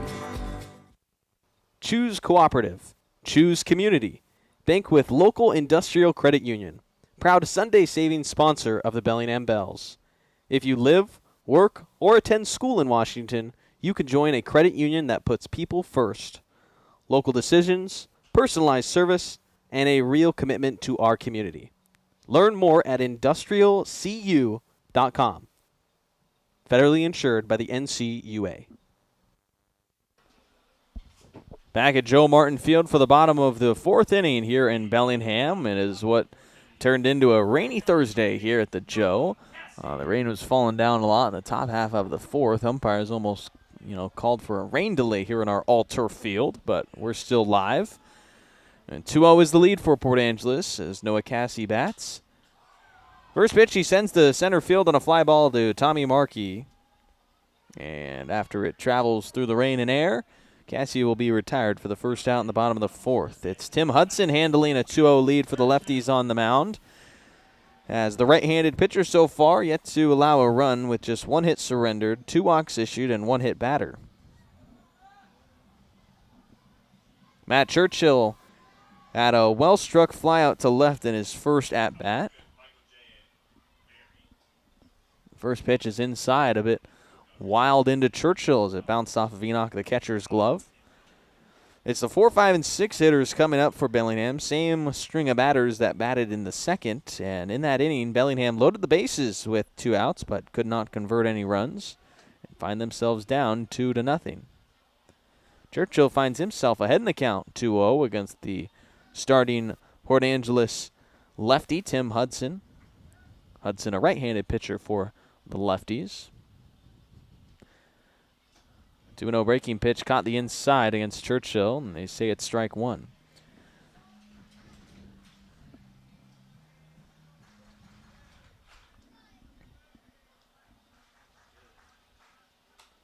Churchill fouled away. It's looking like it's going to be, or at least it's trending toward, a good start for Tim Hudson. And a good bounce back from the roughed-up outing against Victoria, his last time up on the hill for the Lefties.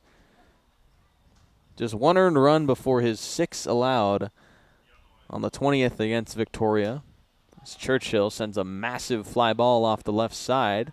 Staying in play for now as Lefties converge near the fence line just off the left of your screen, but the ball ultimately does land on the grass hill where kids swarm it.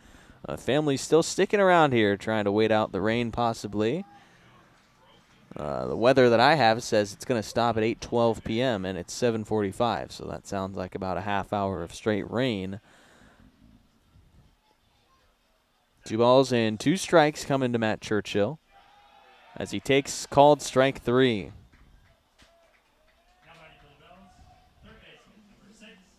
Hudson picks up his 4th strikeout. Nate Johnson will bat with 2 outs.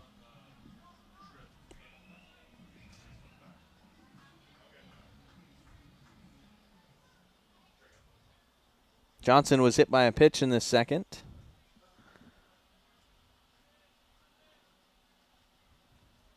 Hudson's first pitch to him is low and away for a ball.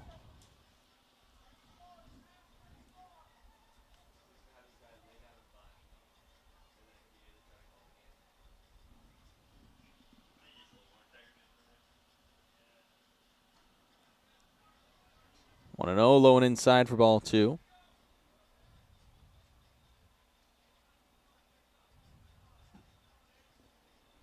Johnson just finished a sophomore year with Tulane, hit .277 this collegiate season. Foul ball from him at the plate.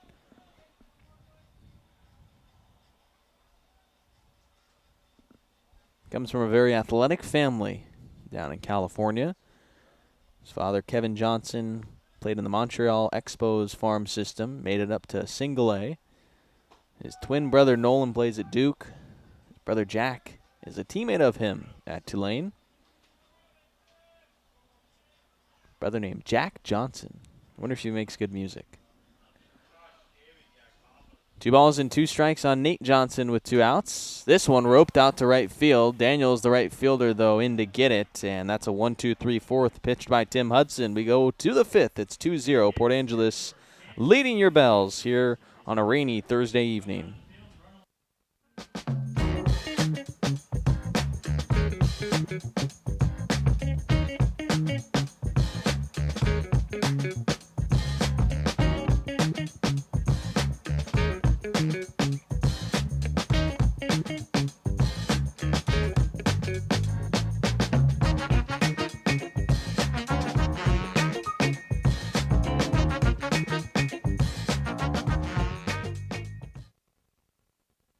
Washington homeowners are saving thousands of dollars on their energy bill by upgrading their home.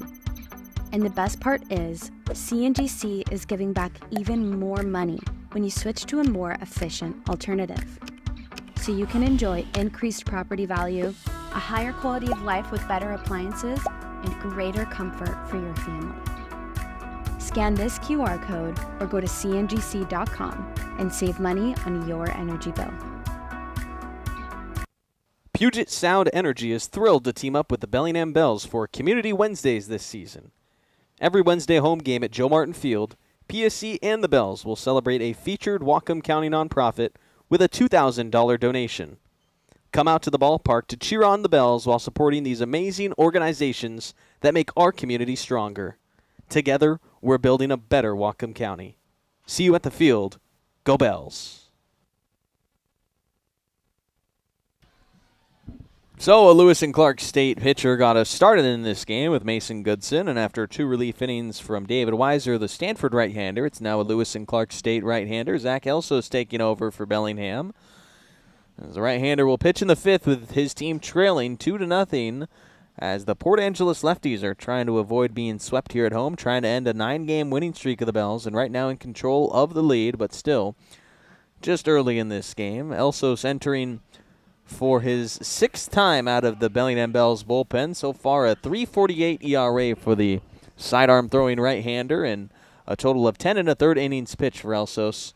He has 14 Ks in that time, but what has hurt him are his 13 walks. Elsos with 4 earned runs, 7 total runs against him in a Bells uniform this summer. As he's out onto the hill against the 9-1-2 hitters of Port Angeles. The Lefties still without a hit, but a 2-0 lead on the scoreboard thanks to taking advantage of some walks, hit by pitches, sacrifice fly, and an error back in the 3rd inning when they established their 2-0 lead. Strike 1 in from Elsos to Will Feltus. He walked with 1 out and then scored a run in the 3rd, scoring on the sacrifice fly from Ethan Wood. 2 straight strikes in there from Elsos, so now 0-2 against Feltus.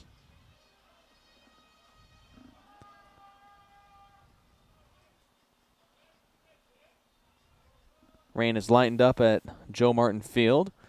Elsos 2-1 pitch is fouled away.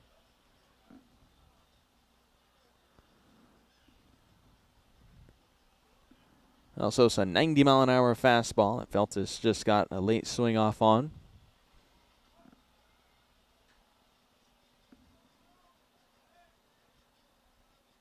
Now an 0-2 home. Chopped on the ground to Rashad Hayes. Couple of hops, and he picks it low. His throw in time to Matt Churchill at first. Bang, bang play down there at the first base line. It goes the Bells' way, and the lineup card for the third time through the order comes up here in the fifth as it's 2-0 Port Angeles with Jordan Daniels batting. He's been hit in the back on both plate appearances. 2 hit-by pitches issued from 2 separate pitchers. The starter Mason Goodson plunked him in the first. David Weiser hit him in the third. See if Elsos can avoid hitting him. Elsos yet to hit a batter on the season, despite the 13 walks. That has been where the lack of command is shown, not in the hit batters thing, and not in the wild pitches either. 0 wild pitches for Elsos. 0 hit batters, but still those 13 walks in 10 1/3 innings.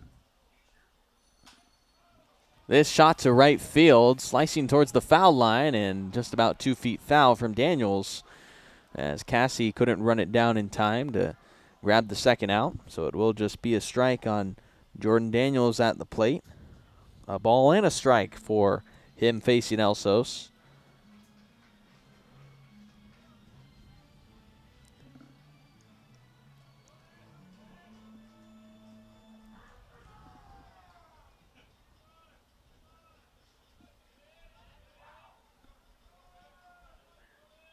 Elsos in 5 relief outings for Bellingham has collected 2 wins, so maybe him being out there can spark the comeback with Bellingham trailing 2-0. We'll have to wait till the bottom of the inning. Jordan Daniels ahead 2-1 after a miss from Elsos.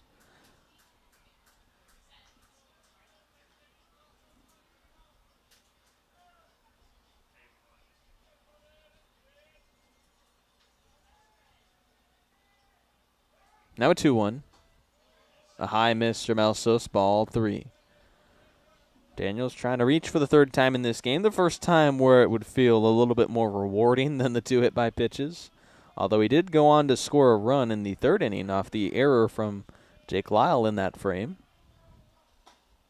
3-1 taken all the way. And it's a outside ball 4 that just missed. Elsos doubting it, but looks around in confusion and will go against the next batter.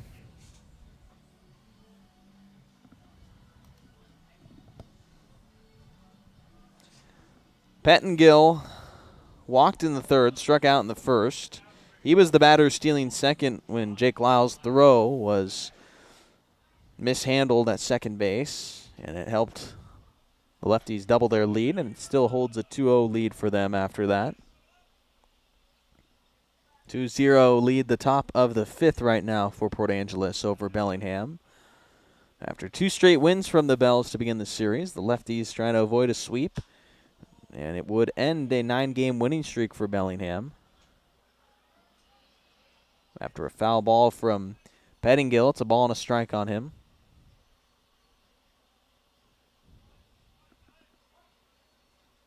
Elsos in his first inning of relief retired his first batter, but now issued the walk. That pitch is a low strike, 1-2 on Pettingill.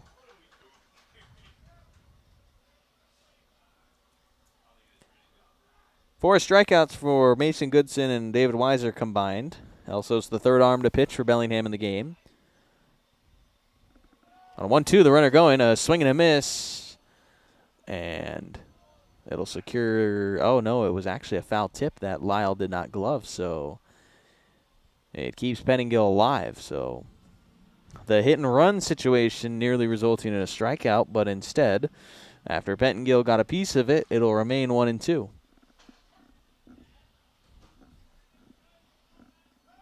Pickoff throw to first in case that hit and run sign was on again, trying to keep the base runner on his toes.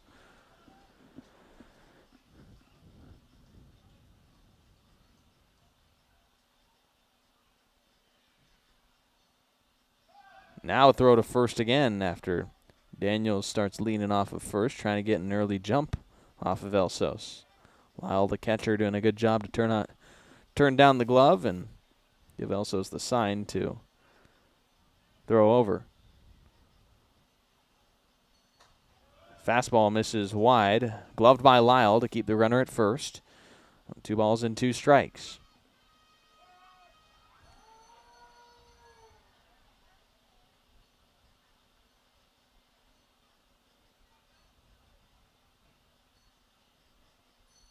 Two fastball away.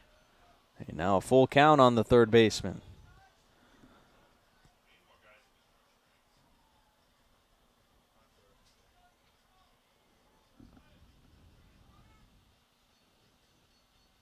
Payoff pitch from Elsos. Swinging a foul tip once again. Keeps Pettengill alive. And it's still full.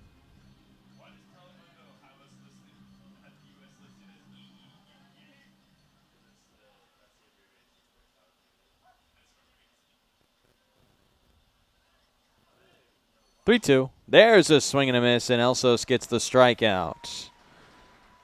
Pettingill's half-hearted swing goes down for Elsos' first strikeout and the second out in the 5th. For Ethan Wood, who delivered a sacrifice fly to get the lefties on the board back in the 3rd. It's a 2-0 lead for Port Angeles in the series finale. Bellingham has taken the first 2 games via scores of 17-1 and 4-3. Port Angeles has gotten consistently better throughout the series, and today holding a lead for the first time against Bellingham here at the Joe. Now 2 outs, Ethan Wood trying to add to his 0-of-1 line that includes an RBI. A strike one is in there from Elsos to him. Rain falling just lightly now at Joe Martin Field. It was coming down hard for a second. Umpire nearly called for a 30-minute break, but we kept on pushing here, and now approaching 8 o'clock here in the Pacific Northwest. As the ground ball is hit to Keiji Hattori, the second baseman makes the play, and we are halfway home in Bellingham. 2-0 the lead for Port Angeles.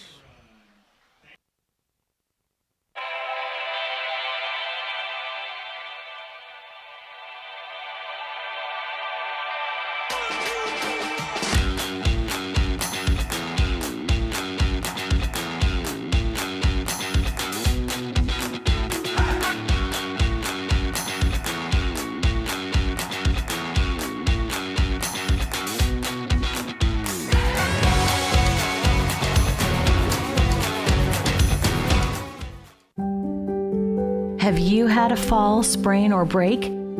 Skip the emergency room and go straight to the experts, Proliance Pacific Rim orthopedic surgeons. With walk-in, same-day orthopedic care, you won't have to wait for the treatment you need. And to better serve our community, we've extended our walk-in clinic hours, 1 to 8 p.m. Monday through Friday and 9 a.m. to 5 p.m. on Saturdays. Proliance Pacific Rim orthopedic surgeons. When pain or injury slows you down, Peace Health Orthopedics, Sports Medicine, Foot and Ankle, and Trauma Services are here to help. Our experienced orthopedic team cares for bones, joints, and muscles, offering personalized treatment and same-day appointments. From everyday aches to unexpected injuries and joint replacement, Peace Health helps you move better, feel stronger, and get back to your life. Learn more about Peace Health Orthopedics at peacehealth.org. That's peacehealth.org. Bottom of the 5th inning, dinger run done here halfway through the ball game. Plenty of fans here still sticking around through the weather. These Washingtonians so used to the rain. They're not going anywhere, and hopefully the Bells aren't going anywhere anytime soon. They're chasing 2 runs down 2-0 in the bottom of the 5th as Aspen Alexander, Rashad Hayes, and Keiji Hattori come to bat in the inning as the bottom 3 hitters in Bellingham's lineup tonight. Alexander a strikeout looking in his first plate appearance as the designated hitter, and he takes strike 1 to start the at-bat in the 5th. It's Tim Hudson trying to go into the 5th and finish it to put himself in line for a victory if Port Angeles can hold on. 2 straight strikes in there. With the way we have seen the lefties function as well, you can imagine that Tim Hudson could pitch farther than just this inning. Garrett Patterson nearly threw 100 pitches yesterday as his 6 1/3 innings of work. Hudson entering the 5th with 65 to his name, so possibly 2 more frames out of this right-hander, and I'm sure the lefties would love to get that out of him as he's only allowed 1 hit to Bellingham, with 2 walks issued and 1 hit by pitch. Alexander a foul ball to stay alive in a 1-2 count against Hudson.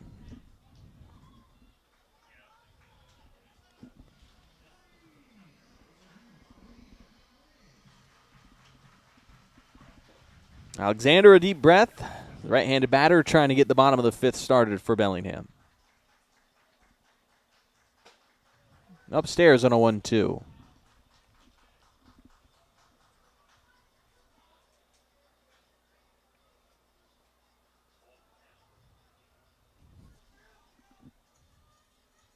The pitch home. Alexander loses his bat, and it goes into the bleachers just above the lefties' dugouts.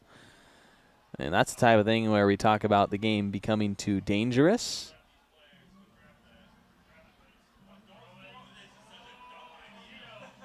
The fan throws the bat back in play. Port Angeles lefty player will run it back over to Alexander with a smile on his face.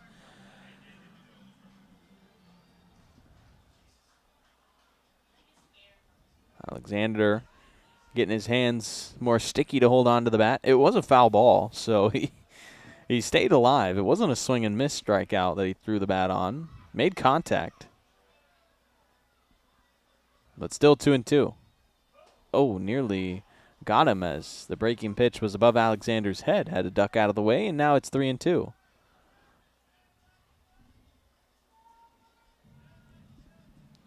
Alexander trying to start something for the Bells on offense. Been quiet so far through the first 4 innings.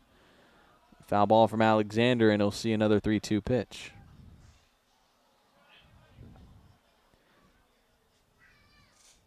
Just the one hit from Leon in the third that was wasted after he was caught stealing.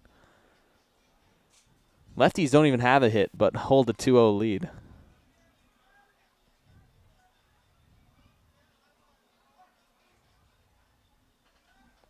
So 3-2 to Alexander. Swing and a miss, and he's down on strikes for the second time in this game. Leadoff man sat down via a punch-out. 5 straight retired from Tim Hudson. 5 strikeouts for the right-hander. Rashad Hayes batting after walking with 2 outs in the second. In a long at-bat he battled through. Got on base, but ultimately was left on base.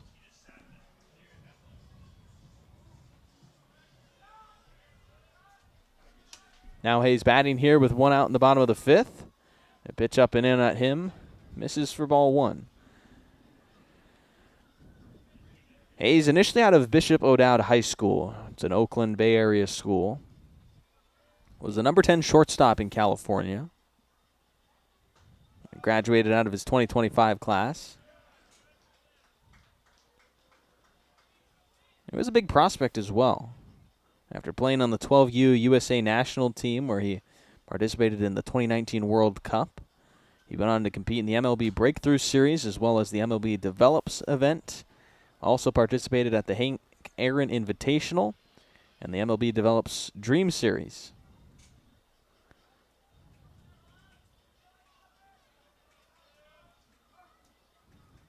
Bright future for the infielder out of Stanford. Passing through Bellingham for this summer for a short time. Hard foul ball off the right side. That's just a long strike for Hayes. 2 balls and 2 strikes on him. But don't let your plumbing go foul. Just call Barron Plumbing today to schedule your service.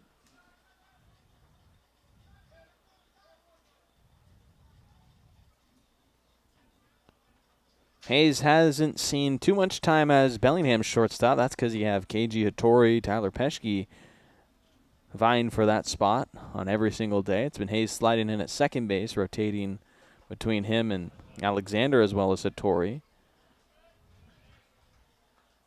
Miss over the head of Hayes is ball 3, so full count.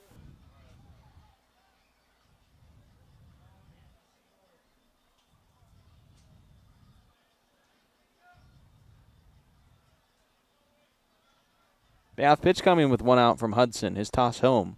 Hayes sits on it, low and away, and will take the walk. So a pair of walks for Hayes through his first 2 times up. Bottom of the order hitter, Kajiro Hattori due up. Popped up with the bases loaded and 2 outs in the second. And that was the Bells' biggest time to try and strike.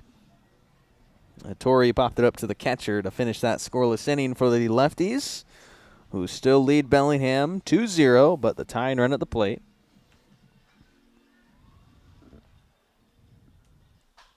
First pitch swinging and a crushed foul ball off the right side. An early try from Hattori will be a long strike one.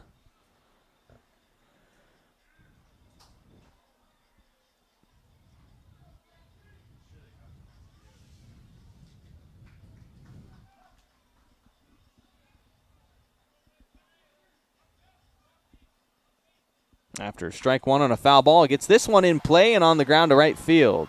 Hayes held at second as Daniels rifles the throw in.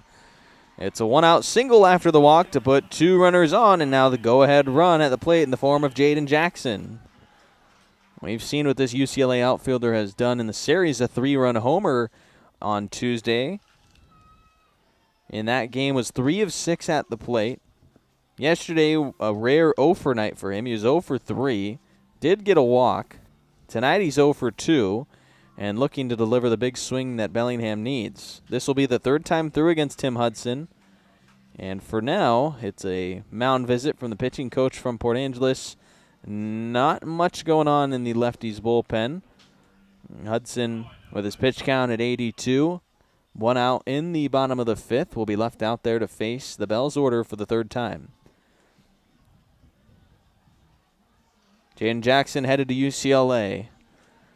The Bruins and Bells basically an affiliate. We're basically an affiliate of the Bruins at this point. 8 players on this year's UCLA team that have some tie to the Bells in their career, whether it's currently playing like Will Crane or former guys like Dean West, Roman Martin, Mac Edwards, Hayden George, Blake Baltz. Could keep going on. Jackson, the latest of those names, along with Brandon Leon and Robbie Zimmerman, Tyler Peschke. 2 balls in, no strikes on Jackson.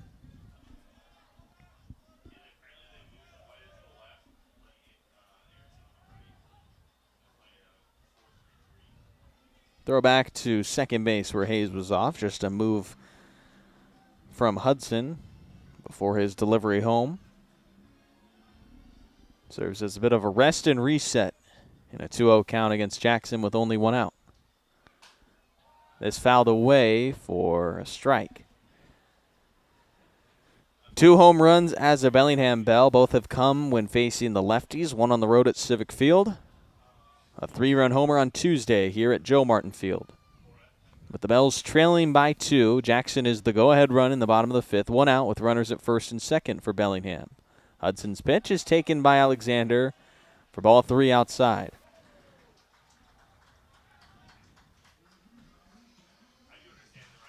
Jaden Jackson, a member of the 18U Team USA team that won a gold medal in the U18 Baseball World Cup.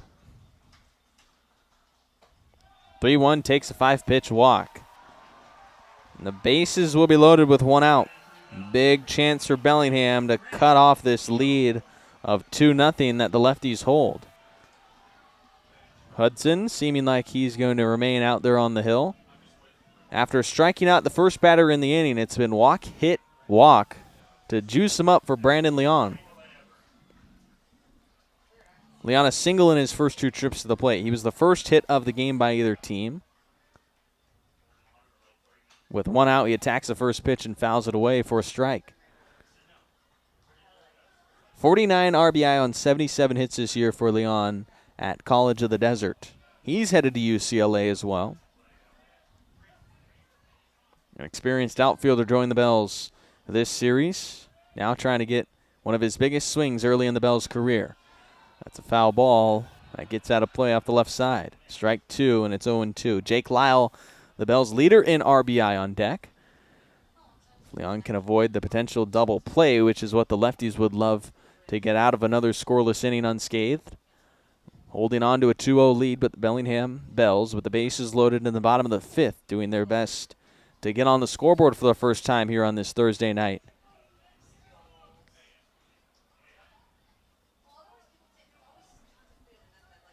Hudson so far has controlled the game through the first 4 innings. His 0-2 misses to Leon, and it's 1-2.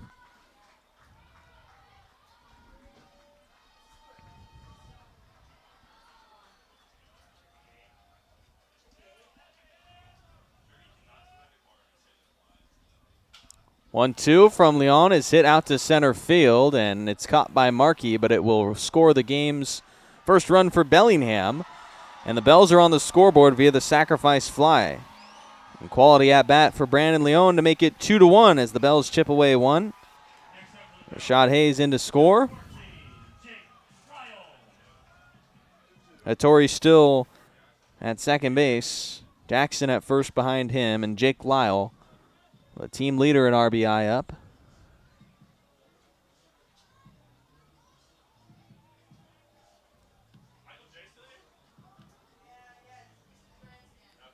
.23 RBI for Lyle. Next most on the team is 17 from Noah Cassie. Lyle is 0-2 in the game. Bells have scored their first run, and a breaking pitch into Lyle is strike one.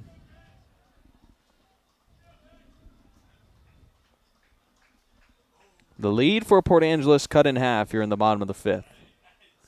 Maybe the momentum shifting for Bellingham. A big swing from Lyle here could flip the scoreboard. Swings at the breaking pitch for a foul ball and strike two. That opposite field swing that we've seen from Lyle, so many of his 27 hits have gone to right field as he sits back and delivers base hit after base hit. .321 average entering the game. Could use one of those to try and tie the game. Hattori at second with good speed. Jackson even better speed behind him at first. So if Lyle can get extra bases, Bells could take the lead. But right now he's down to his final strike, and Tim Hudson's trying to keep Port Angeles in the lead. Hudson, the starter, trying to finish 5. He'd be in line for a win if the lefties hold on. 0-2, hit on the ground to the shortstop. It's backed up on by Smith, and the shortstop does a great job to finish that frame on a hard-hit line drive. It's 2-1. We go to the 6th. Bellingham on the scoreboard, but they still trail it against the lefties 2-1. Need a break from everything? Escape to a place where anything is possible and the fun never stops. At Silver Reef Casino Resort, you'll discover world-class dining, championship caliber golf, a full sports book and bar, over 1,000 top-rated slots and table games, and so much more. Come join the fun and see why we've been consistently rated one of the region's top destinations. Visit silverreefcasino.com to book your stay and discover all the exciting events and promotions we have in store for you. Silver Reef Casino Resort, located off I-5, exit 260. At Judd & Black, great value comes with expert assistance. We're your hometown appliance store where you can expect top-notch service and a wide selection of quality brands. When you walk into a Judd & Black showroom, you can expect to see a very friendly face that's ready to help and figure out what you need. Enjoy a shopping experience big box stores can't offer. Talk to an appliance expert at your hometown appliance store for over 85 years. Judd & Black. Puget Sound Energy is thrilled to team up with the Bellingham Bells for Community Wednesdays this season. Every Wednesday home game at Joe Martin Field, PSC and the Bells will celebrate a featured Whatcom County nonprofit with a $2,000 donation. Come out to the ballpark to cheer on the Bells while supporting these amazing organizations that make our community stronger. Together, we're building a better Whatcom County. See you at the field. Go Bells. On to the 6th inning here in Bellingham, Washington, the series finale between the Port Angeles Lefties and the Bellingham Bells. It's a 2-1 lead for the Lefties entering the 6th after one run in for Bellingham on a sacrifice fly from Brandon Leon in the bottom of the 5th. And the same way the Lefties got their first run of the game, the Bells did just that as well with a sacrifice fly. It's been hard to get the offense going tonight for both sides. Port Angeles a 2-0 lead, but no hits in the game still, as Zach Elsos pitches for the 6th. Had a scoreless 5th inning and surrendered just one walk. So far, that's been the trouble. 4 walks issued by Bells pitching and 2 hit batters. 1 error helping the Lefties hold a 2-1 lead.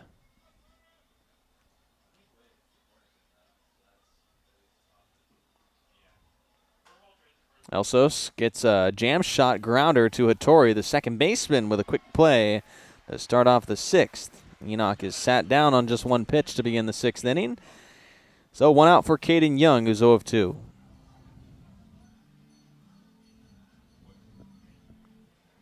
Young a ground out to second, fly out to right. Righty batter has gone the opposite way with both of his swings. Will face Zach Elsos for the first time. As Elsos, the right-hander, pitches in his second relief inning. He deals a fastball at 89 miles an hour to get ahead of Caden Young with strike 1. A lot of fastballs from Elsos so far in this relief outing.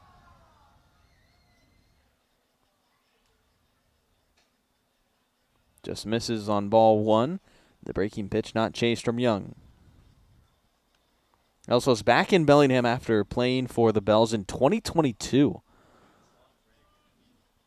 Played with the Portland Pickles in 2023.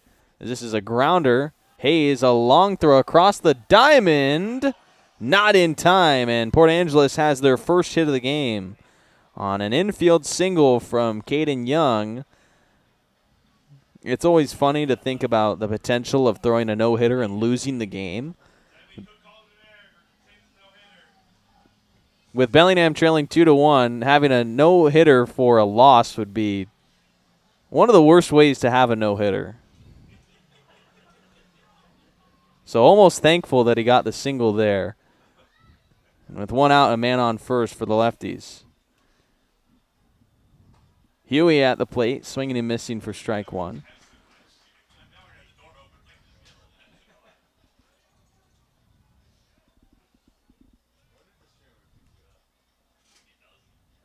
No balls and a strike. Elsos missed just outside on his fastball. Huey has a strikeout and a ground out so far. 0-2 swing and miss from Huey.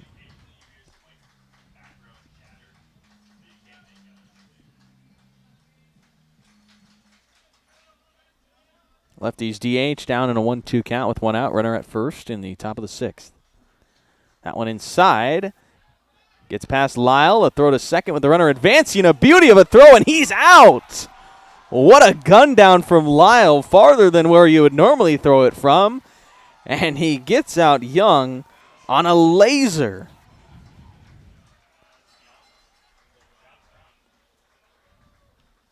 Lyle's got that arm. Threw out 14 runners this year with Loyola Marymount. Led his high school league at Marion Catholic High School in caught stealings and back picks as a junior and senior. So that's what he does. And he shows off the arm right there to get the second out. Now a 3-2 against Nathan Huey.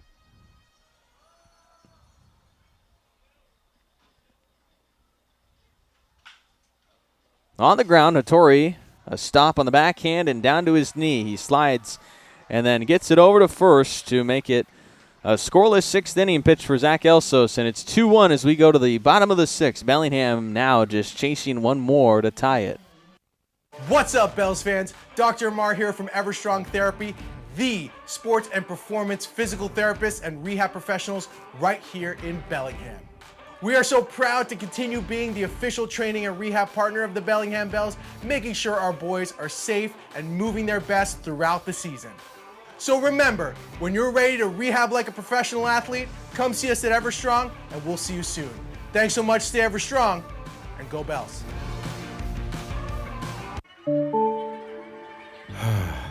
Bummer. This never happens at a convenient time, does it? It's always while you're hustling to meet a deadline or trying to enjoy the game. If only there were a way to outsource this and get back to what you were doing. Well, as a matter of fact, there is. Team Technology is local and employee-owned, balancing ease of access with security and compliance for the cloud and on-premise systems of small and large businesses alike. Connect with Team Technology and see how technology is easier with a team.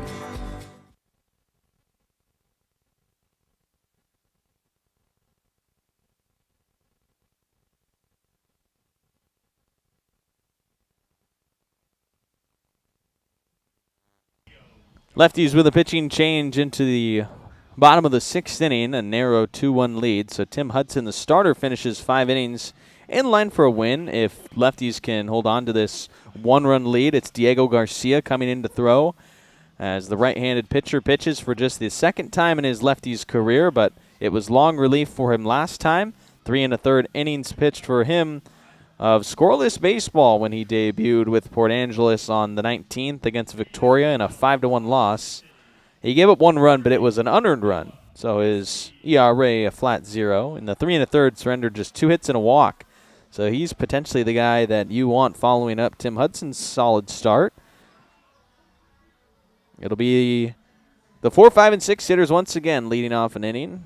Did that in the 2nd and 4th. Now they'll do it in the 6th with Noah Cassie getting us started.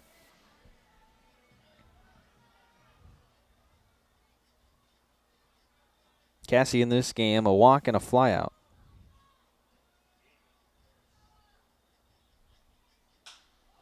Sends the first pitch out to right field, trying to go the opposite way with his power. Daniels caught it, but then when he hit against the wall, it fell out of his glove. Cassie slides in for a double.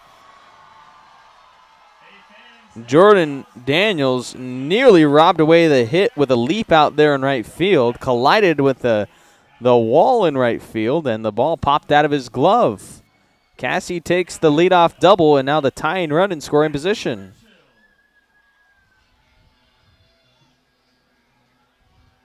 Final line for Tim Hudson, 5 innings pitched, 1 hit batter, 4 walks issued, two hits allowed, but only 1 run, and he struck out 5 Bells.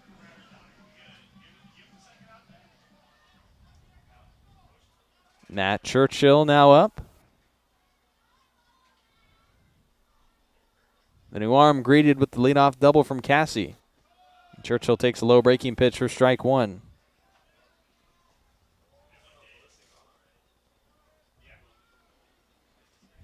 So Garcia, just the 2 hits surrendered against Victoria, already 1 in his very first batter faced here in Bellingham.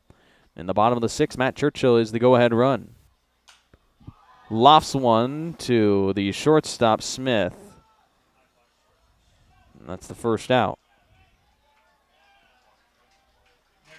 Nate Johnson up. Johnson trying to get in a rhythm. Entered this game with just 2 hits in the 5 games he's played in. He's 0 for 1 in the game, but has been on base with a hit by pitch. In the games that he has played in, it's not like he hasn't been productive. A .435 on base percentage, it just hasn't come in the form of hits. 5 walks and 3 hit by pitches to Johnson in 5 games as a Bell.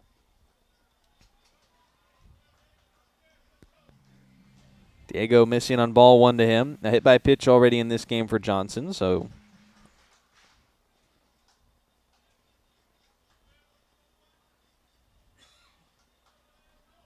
now looking to drive in the tying run Cassie off of second after his leadoff double. Johnson thought about going, but the appeal says that he did not, so it's 2-0. Cassie collects his 3rd double of the summer.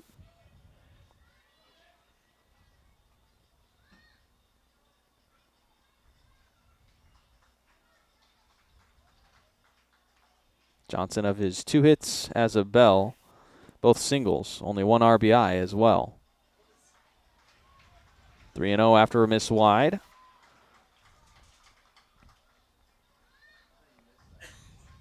Aspen Alexander on deck.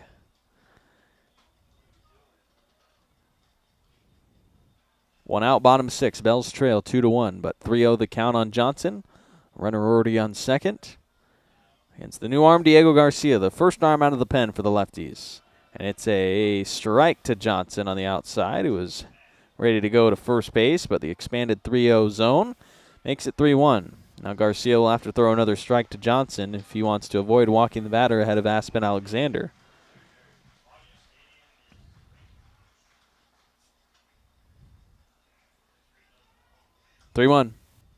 Johnson lines it up the middle for a base knock.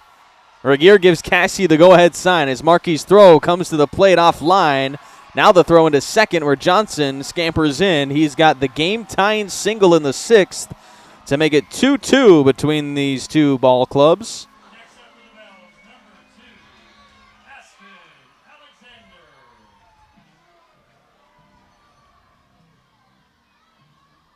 And now Aspen Alexander looks to get his first hit in this game as he could now give Bellingham a lead. 2-2, an even tie after Johnson comes up with the RBI single. Bell's now with 4 hits, and they have greeted the new arm Diego Garcia with half of those.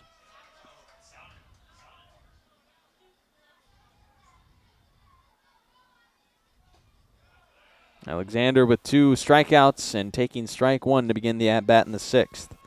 So a fresh ball game, unfortunate for Tim Hudson. Now the win out of his control. The starter who went 5 for Port Angeles and exited with a 2-1 lead. It's been tied here in the bottom of the 6th. The 1 run in the last 2 frames for Bellingham. As Alexander takes a ball high.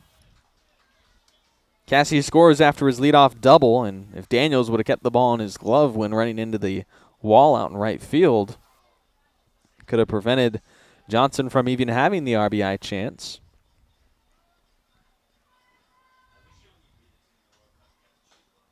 1-1 from Garcia and another miss to Alexander.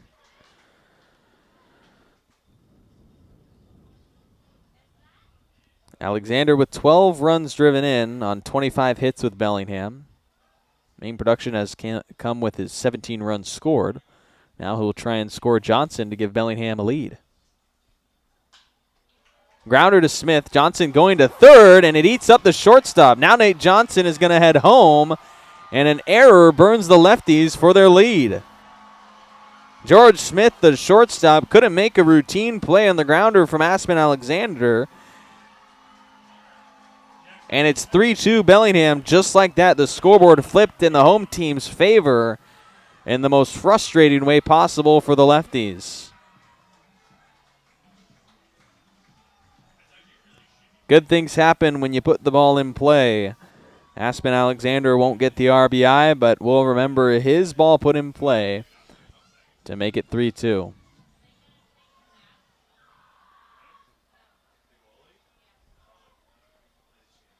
So Rashad Hayes up after a pair of walks his first 2 times, attacks the first pitch for a foul ball, strike 1. 2 runs in the inning, the most recent one an unearned run off the error. It's the first error of the game by the Lefties.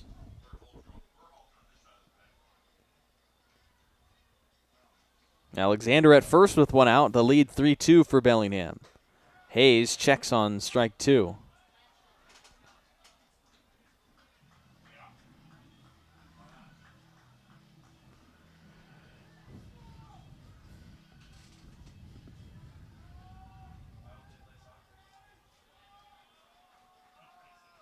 Oh, 2 on Bellingham shortstop Rashad Hayes.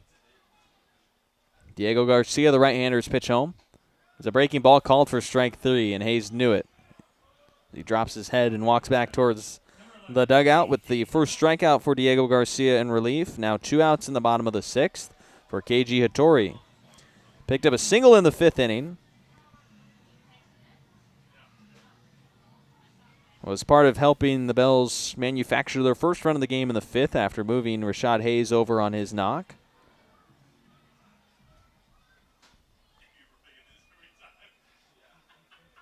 Bells leading the game 3-2 as Hattori takes strike 1 on an 87-mile-an-hour fastball from Diego Garcia. The scoreboard flipped in Bellingham's favor in this inning with 2 runs already in, one of them unearned off the error. Without it, it'd still be a tie game. Nate Johnson's RBI single tied it up. Hattori grounds this for a strike. Foul off the right side, 0-2. Aspen Alexander put the ball in play, resulting in the error by the shortstop Smith. Now it's 3-2 Bellingham in front of Port Angeles. Bells hunting a sweep of the Lefties here to try and win their 10th straight.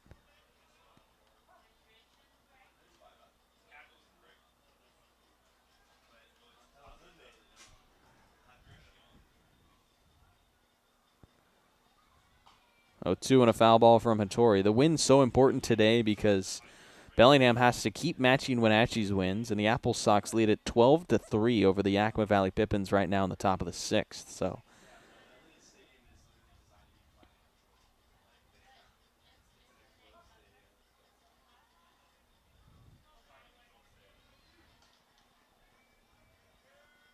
Hattori 1 of 2 in the game, 0-2 right now in his count with 2 outs.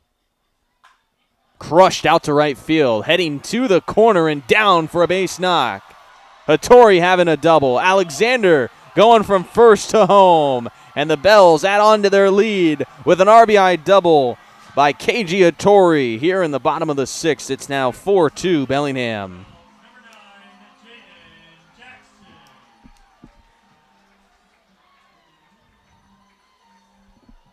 It'll be unearned with 2 outs following the error, but it doesn't matter. Bellingham now leads it by 2.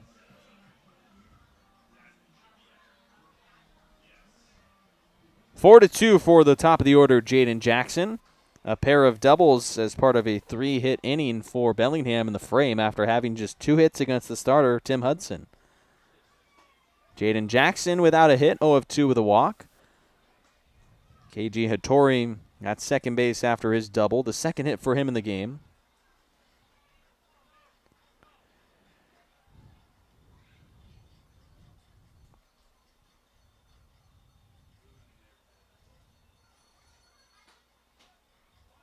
Wide and away to Jackson, the left fielder, for ball 1.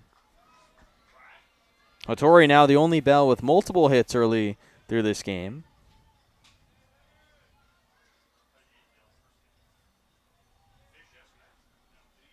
He has his lead off of second base as Garcia glances back and throws home to Jackson. It's taken for a strike. 1-2.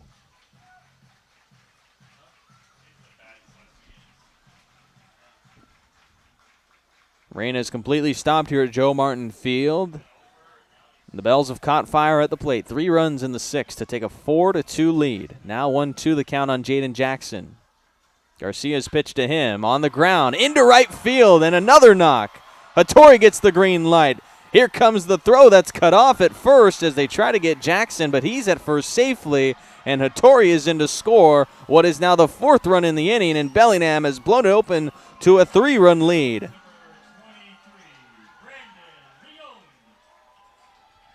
Garcia, after debuting with the Lefties for 3 1/3 scoreless frames, he has now given up 4 runs in the 6th.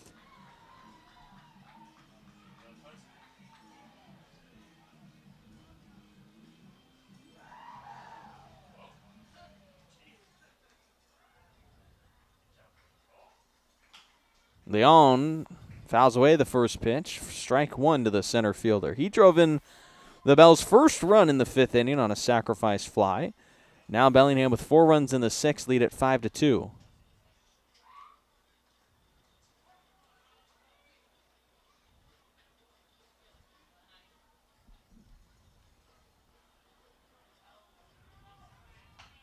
Foul ball from Leon as it spins away off the third base line.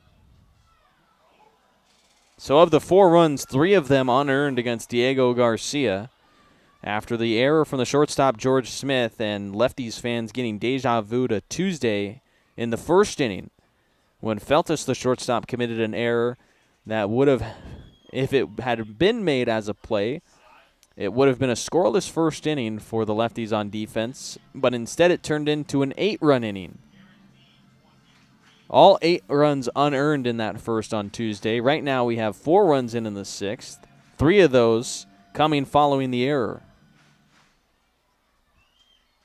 Jaden Jackson a lead off of first. Garcia on the mound. A pitch to Leon. Misses high for ball 1. Bellingham center fielder 1 of 2 with a single and a sac fly. RBI to go along with his 1 hit. Jaden Jackson an RBI single to have him at first. Hattori and Jackson delivering 2 out RBI hits. Hattori's double and Jackson's single. Leon gets hit. Thought about swinging, pulled it back, and was hit by the pitch.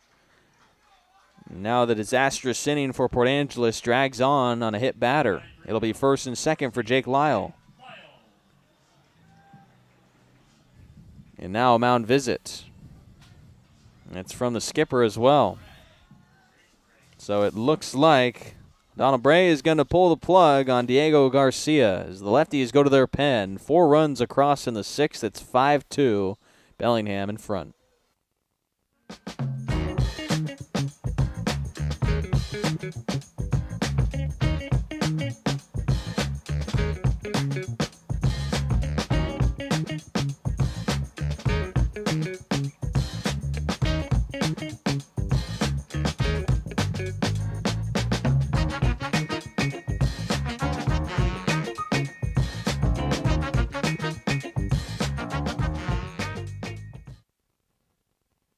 Washington homeowners are saving thousands of dollars on their energy bill by upgrading their home. And the best part is, CNGC is giving back even more money when you switch to a more efficient alternative. So you can enjoy increased property value, a higher quality of life with better appliances, and greater comfort for your family. Scan this QR code or go to cngc.com and save money on your energy bill. Choose cooperative. Choose community. Bank with local industrial credit union. Proud Sunday savings sponsor of the Bellingham Bells. If you live, work, or attend school in Washington, you can join a credit union that puts people first. Local decisions, personalized service, and a real commitment to our community. Learn more at industrialcu.com. Federally insured by the NCUA.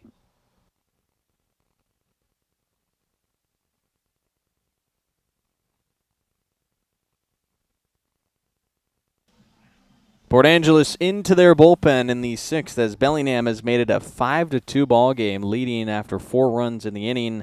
And Diego Garcia can only gain 2 outs in the frame. He allows the 4 runs, only one of them earned, though, following the error on George Smith at shortstop on Alexander's ball put in play. But it was contact given up from Garcia that burned the lefties in this one. 4 hits in the inning after just 2 across the first 5 from Bellingham on offense.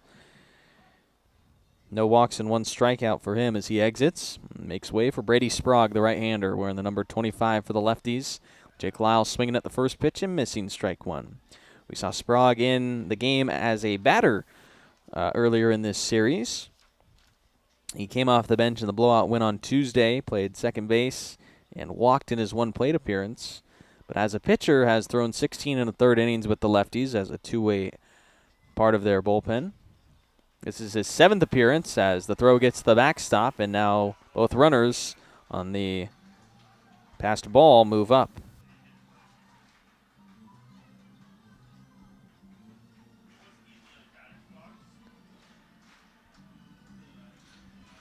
So Jackson at third, Leon at second, 4 in the sixth, and it's 5-2 Bellingham leading. A game flipped on its head for Port Angeles, and in a good way for the Bells. Lyle looking for his first hit. He's 0 of 3. On the ground, kind of broke his bat, but gets out into left field. Leon going to try for home. Here's the throw from Young to the bag, or to the plate, and it's offline, gets to the backstop. Lyle moves up to second on a 2 RBI single.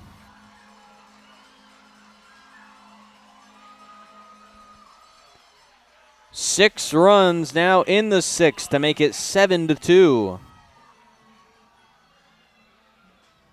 It has just fallen apart for Port Angeles in the game in 1 inning.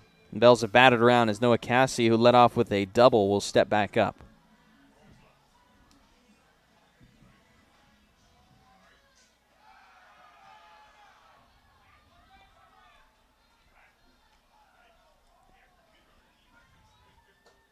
Swing and a miss from Cassie for strike 1 with 2 outs.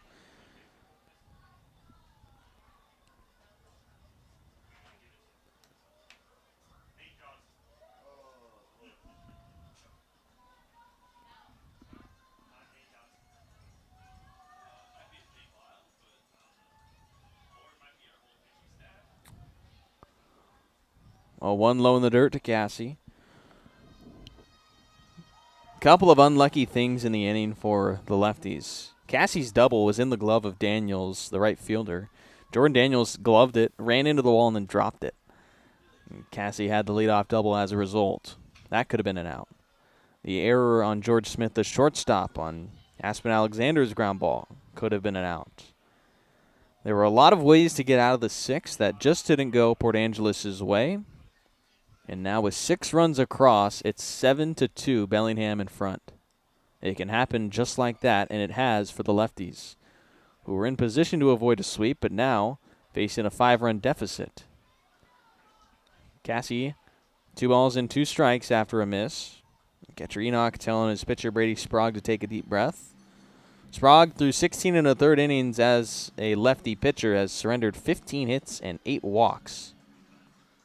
10 runs, 9 of them earned in that time for a 4.96 ERA. Jake Lyle, a 2 RBI single a batter ago. Off of second after advancing on the throw as Cassie rips this out to left field. Lyle is going to score, and it continues to pour down in the 6th inning. It was pouring rain early in the game. Now it's pouring runs for Bellingham. 8-2 your score.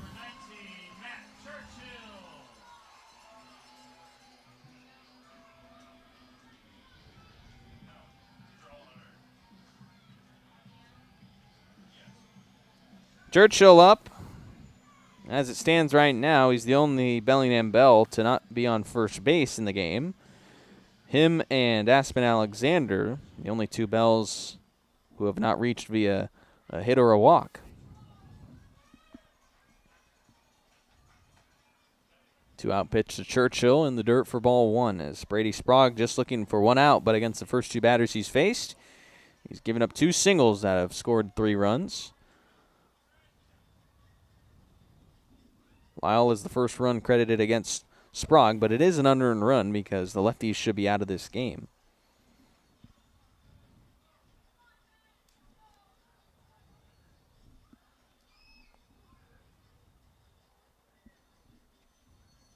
Swing and a miss from Churchill for strike 1.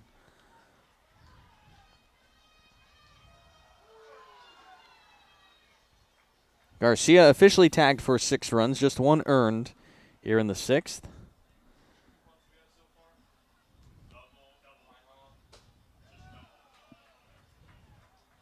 Three and 1 after that miss to Churchill. Nate Johnson, the batter on deck, picked up an RBI single earlier in this 6th inning. If it gets to him with 2 outs, Cassie will lead off of first. As Churchill with a foul ball makes it a full count. 6 hits in the inning for Bellingham. Had 2 against the starter, Tim Hudson. It's been all hits, really, just the 1 hit by pitch in the error. No walks issued by the Lefties. Could be the first here on a 3-2 to Churchill with the runner going. Churchill sends it high out to left field. Good contact. On a cold night like this, though, it's going to die on the warning track as Young tracks it down for the 3rd out. Bells do the damage, though, in the 6th, and the scoreboard flipped entirely. It's now a 8-2 lead for Bellingham. In a blink of an eye, the Bells control this game as we head to the 7th.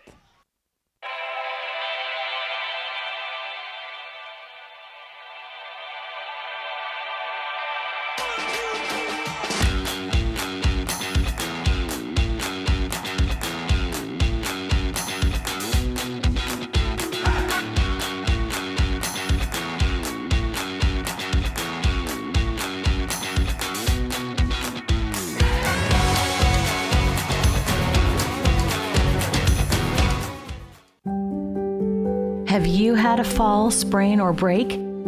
Skip the emergency room and go straight to the experts. Proliance Pacific Rim orthopedic surgeons. With walk-in, same-day orthopedic care, you won't have to wait for the treatment you need. And to better serve our community, we've extended our walk-in clinic hours, 1 to 8 p.m. Monday through Friday and 9 a.m. to 5 p.m. on Saturdays. Proliance Pacific Rim orthopedic surgeons. When pain or injury slows you down, Peace Health Orthopedics, Sports Medicine, Foot and Ankle, and Trauma Services are here to help. Our experienced orthopedic team cares for bones, joints, and muscles, offering personalized treatment and same-day appointments. From everyday aches to unexpected injuries and joint replacement, Peace Health helps you move better, feel stronger, and get back to your life. Learn more about Peace Health Orthopedics at peacehealth.org. That's peacehealth.org. So with a new ball game that sees Bellingham leading Port Angeles, it'll be a new pitcher throwing for your Bells. 8-2, the lead for the home team as Bellingham tries to chase down the sweep of the Lefties here on a Thursday night. And a 7-run sixth is the best way to put yourself in position to do just that. 8-2 now the lead as Aiden Collin takes over on the mound. He relieves Zach Elsos, who pitched 2 scoreless innings, giving up the first hit in the game for Port Angeles. But he did not allow a run, struck out 1, and only walked 1 batter. Tommy Markey and the bottom of the order for Port Angeles will begin the 7th, as now the Lefties are playing catch-up by 6. Aiden Collins so far through 8 innings with Bellingham, a 3.38 ERA. Last time we saw him on the mound, came out and struck out the side here in this series. He's back up on the hill to deal against Tommy Markey. Colin missing on his first pitch to Markey, who is 0 of 1 with a walk. Colin struck out the side on Sunday against the Kamloops North Paws, pitching 1 scoreless inning in the 8th inning. It was part of a comeback win. The Bells won that game 6-5, and you got to believe that his striking out of the side against the North Paws in that game really helped spark the Bells rally, because the offense was rolling. He came out there, he struck out the side, and then the offense took the lead in the very next half inning. So Colin appearing for the first time in this series, but for the second time in the home stand. Tommy Markey at the plate taking ball 2 after a foul ball. It's a string of now 4 straight scoreless outings for Aiden Collin after surrendering 3 runs against Springfield on the 7th of June and 1 on June 3rd against Wenatchee. Markey with a foul ball for strike 2. Scoreless 2 innings against Nanaimo at home. An inning of scoreless ball against the Pickles here at home. Appeared twice against Kamloops over the weekend last week. 2 scoreless innings. Now out for the 7th. 2 balls and 2 strikes against his first batter. And he gets strike 3. Called looking, and he strikes out the first batter in the 7th. Now 8 Ks through 8 1/3 innings for Aiden Collin. And George Smith, the shortstop, who committed the error in the 6th inning that allowed 6 unearned runs to score in that frame. Obviously, they didn't all score on the 1 error, but it extended the inning for the Bells to do their damage of 7 runs. Now he'll try and make up for it in some sort of way with his bat, coming up with 1 out. He swings at the first pitch for a foul ball. And strike 1 off of Smith is inside of the bat. He's 0 of 2 in this game. Facing the Bells' 4th pitcher to throw after a 2-inning start from Mason Goodson. It's been all 2s for the rest of the staff. 2 innings by David Weiser, 2 from Zach Elsos, maybe 2 from Aiden Collin.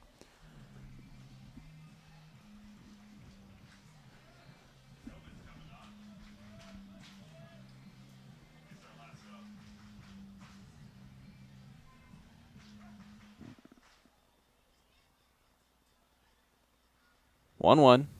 Oh, over the head of Smith for ball 2 as he lost control of that pitch. Has a bit of a smile on the wild miss. Right-hander will get his back right foot on the first base side of the rubber. Look into Jake Lyle for the sign. The Cal State San Bernardino Coyote comes home. Regis University batter taking strike 2.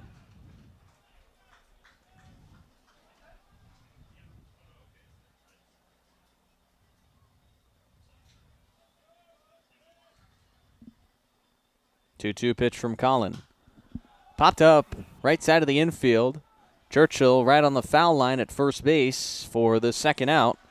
Has the pop-up to the infield, and it's 2 down of the first 2 faced for Aiden Collin here in the 7th. Bells need that shutdown inning from Collin the same way they got it against the North Paws on Sunday. Collin trying to take the offense's big inning and get them right back up there with a 1-2-3 frame.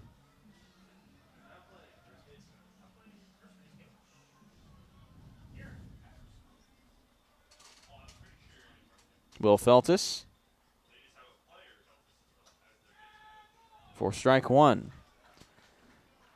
Collin ahead of the batter. Second baseman with a walk and a ground out.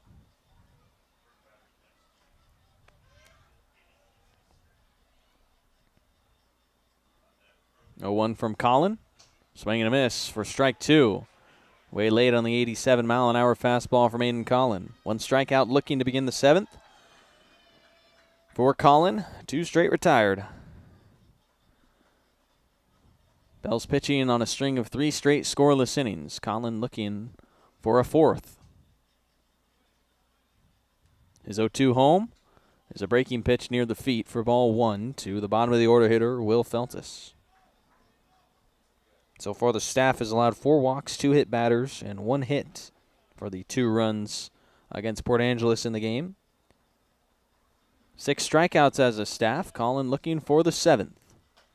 And we'll get just that on another strikeout looking. It's 2 backwards Ks for Colin in the inning.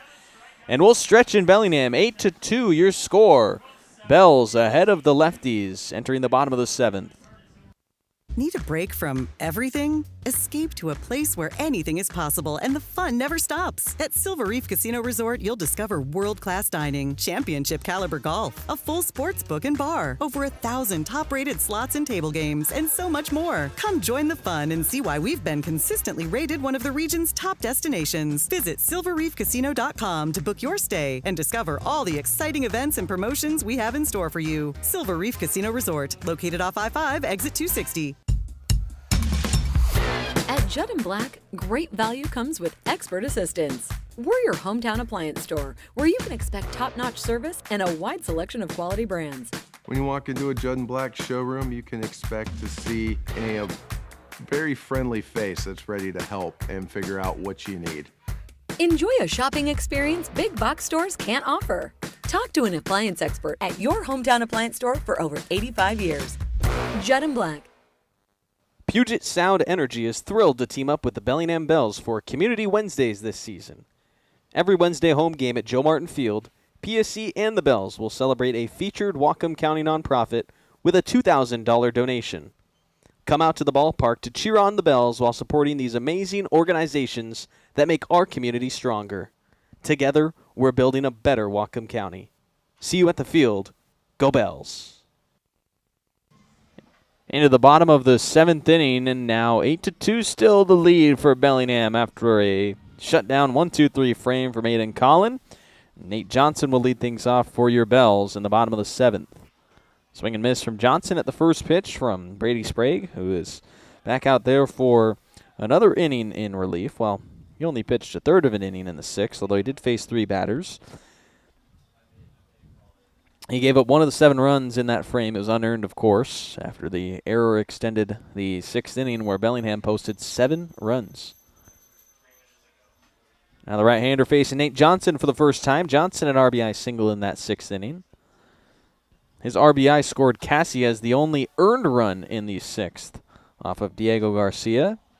It was after Johnson's single that Alexander hit a ground ball to the shortstop George Smith that was bobbled, allowing Johnson to score and allowing the inning to continue after a strikeout against Hayes.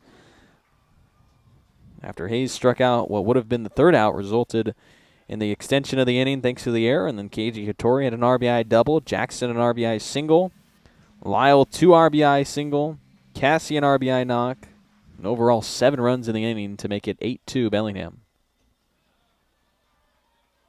Johnson at the plate in a full count to start the bottom of the 7th.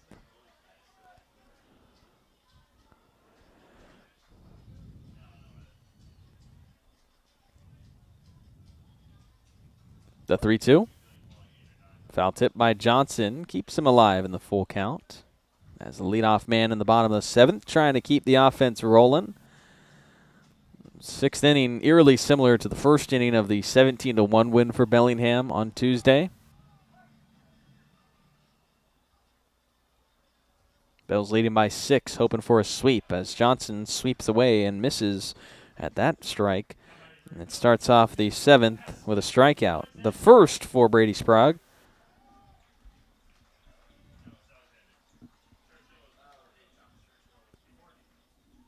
Aspen Alexander 0 of 3 in this game with the runs scored, but it was his ball that he put in play for the error that helped score a run in the 6th. He then scored himself on Hattori's double. Takes the first pitch upstairs and inside for ball 1. So the DH is 0 of 3 with a run.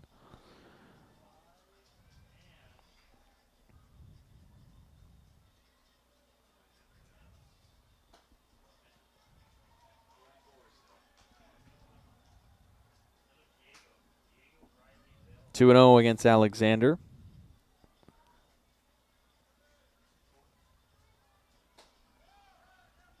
That in there for a strike. 78 from Sprague. Just picked up his 15th strikeout as a lefty in his 7th appearance.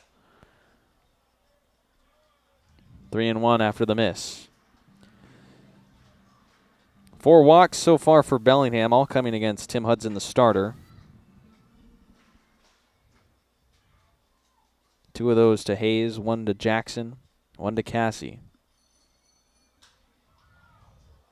Foul ball from Alexander down the left field side.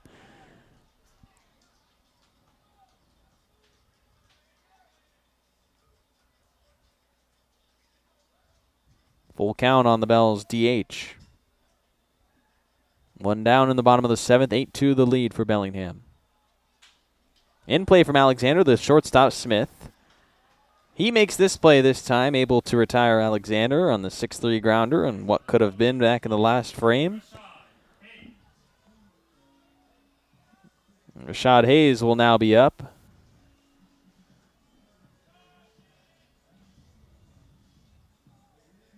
Hayes with a pair of walks and a strikeout in this game.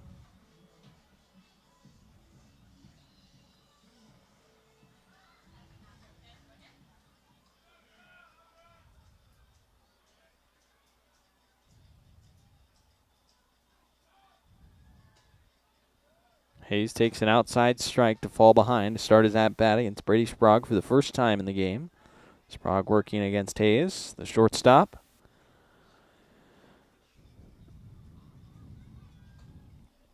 Hayes thought about offering at that pitch away, but takes the first ball of the at-bat.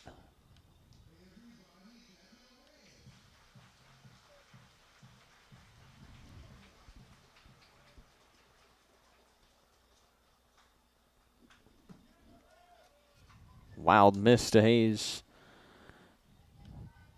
off of his bat from the foul ball for strike 2.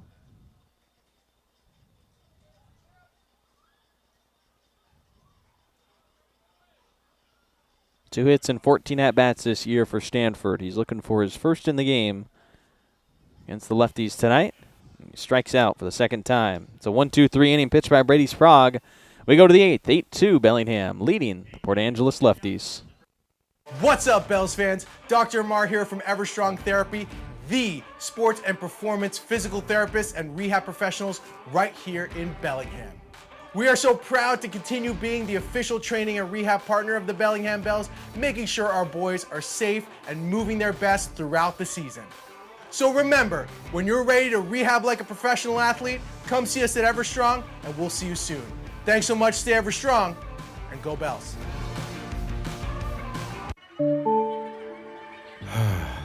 Bummer. This never happens at a convenient time, does it? It's always while you're hustling to meet a deadline or trying to enjoy the game. If only there were a way to outsource this and get back to what you were doing. Well, as a matter of fact, there is. Team Technology is local and employee-owned, balancing ease of access with security and compliance for the cloud and on-premise systems of small and large businesses alike. Connect with Team Technology and see how technology is easier with a team. Into the 8th inning here on a Thursday night in the West Coast League. It's turned into an 8-2 blowout lead for Bellingham as we go into the 8th with Aiden Collin back out for another inning in relief for Bellingham. Went 1-2-3 in his 7th with 2 strikeouts. Now we'll face the top of the order in the 8th inning. Trying to hold on to the 6-run lead as Bellingham tries to earn their 10th win in a row. Right now, the Wenatchee Apple Sox leading the Yakima Valley Pippins 13-3, so it looks like Wenatchee's going to win their game tonight as well. If these two results hold, it would be both teams at a tie of 18-6 heading into the final series of the first half. Wenatchee traveling to face the Walla Walla Sweets. And then Bellingham going on the road against the Victoria Harbor Cats. Victoria down right now against the Nanaimo Night Owls 2-1. Weather has affected other games in the WCL. The Portland Pickles and Marion Barry's game got postponed. Postponed during a 3-0 lead for Portland.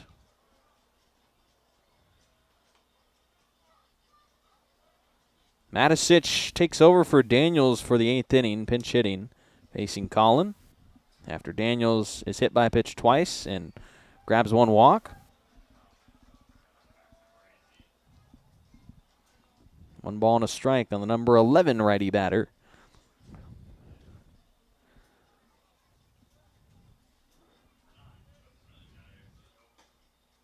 One up and inside to Matisic for ball 2.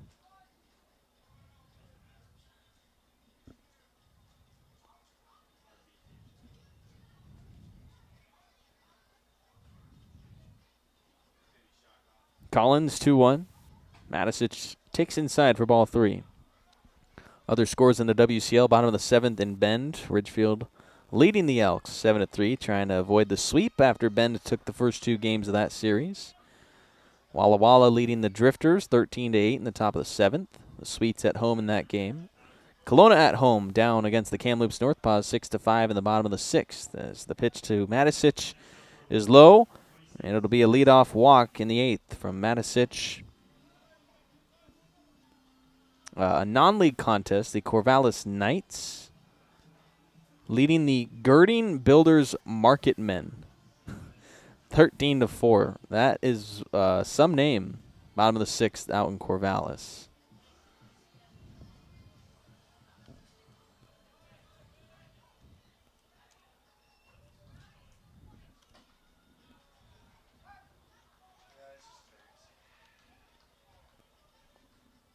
Pettingill taking strike 1 against Collin.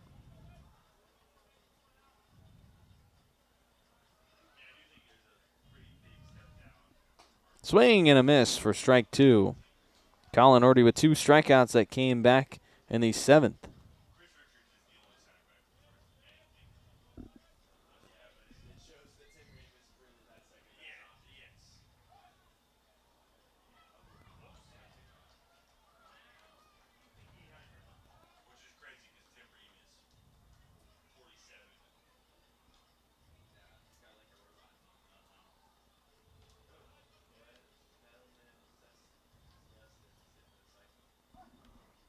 So after the throw over to first, still 0-2 against Pettingill.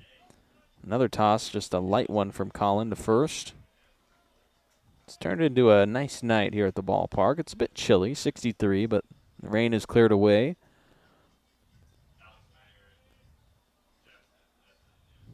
Now the 0-2 home. Fly ball to left field. Jackson hustling back. His hat falls off as he approaches the warning track, and a couple steps in front of it has the second out, or excuse me, the first out in the 8th inning.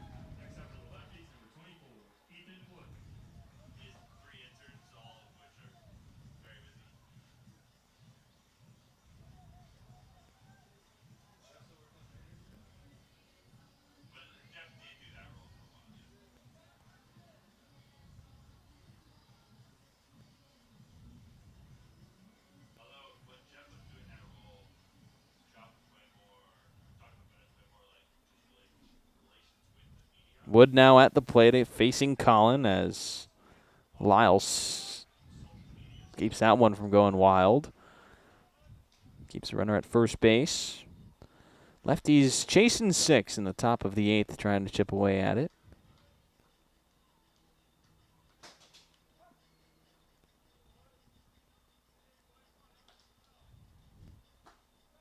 Wood takes the 1-0 just wide from Collin.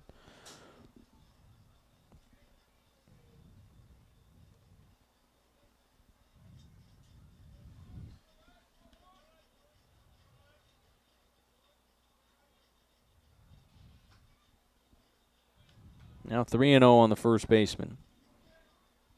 Collin just 12 2/3 innings pitched with the Coyotes of Cal State San Bernardino this year. 9 relief outings, 2 starts for him. 2 openings, should say. Gave up a .306 batting average against him. Had an 11.37 ERA, and after a couple of misses to Wood, it'll be Jim Clem coming out for a meeting.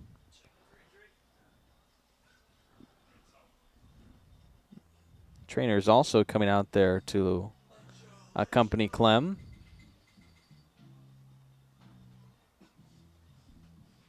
As they check on Aiden Collin out there on the hill.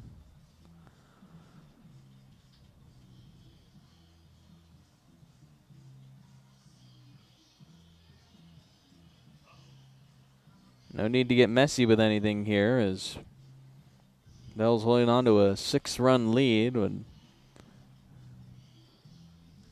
like to keep Colin in this outing, of course. One of the better options out of the pen, but he might have to exit. And, yeah, he's headed off the hill. So it looks like Colin's done with a small injury, and Bells go to their bullpen in the 8th. We'll step away as the new arm comes on. What's up, Bells fans? Dr. Amar here from Everstrong Therapy, the sports and performance physical therapists and rehab professionals right here in Bellingham.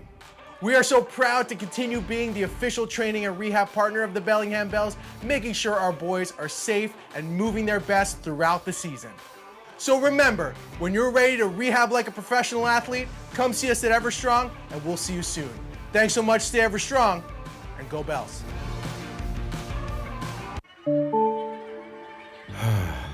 Bummer. This never happens at a convenient time, does it? It's always while you're hustling to meet a deadline or trying to enjoy the game. If only there were a way to outsource this and get back to what you were doing. Well, as a matter of fact, there is. Team Technology is local and employee-owned, balancing ease of access with security and compliance for the cloud and on-premise systems of small and large businesses alike. Connect with Team Technology and see how technology is easier with a team.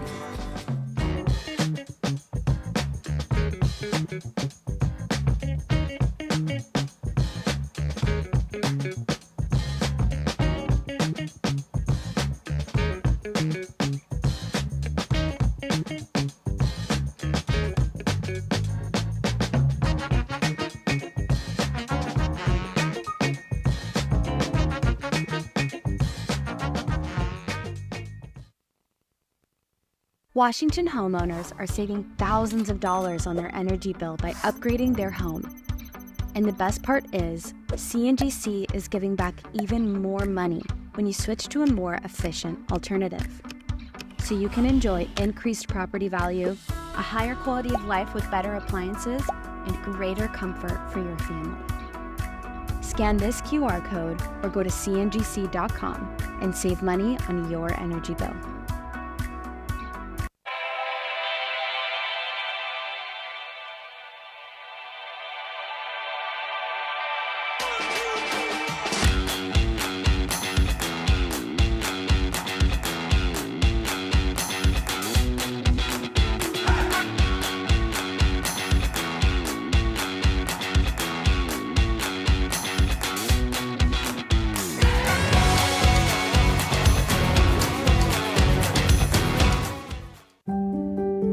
Have you had a fall, sprain, or break? Skip the emergency room and go straight to the experts, Proliance Pacific Rim orthopedic surgeons. With walk-in, same-day orthopedic care, you won't have to wait for the treatment you need. And to better serve our community, we've extended our walk-in clinic hours, 1 to 8 p.m. Monday through Friday and 9 a.m. to 5 p.m. on Saturdays. Proliance Pacific Rim orthopedic surgeons. Choose cooperative. Choose community. Bank with local industrial credit union. Proud Sunday savings sponsor of the Bellingham Bells. If you live, work, or attend school in Washington, you can join a credit union that puts people first. Local decisions, personalized service, and a real commitment to our community. Learn more at industrialcu.com. Federally insured by the NCUA.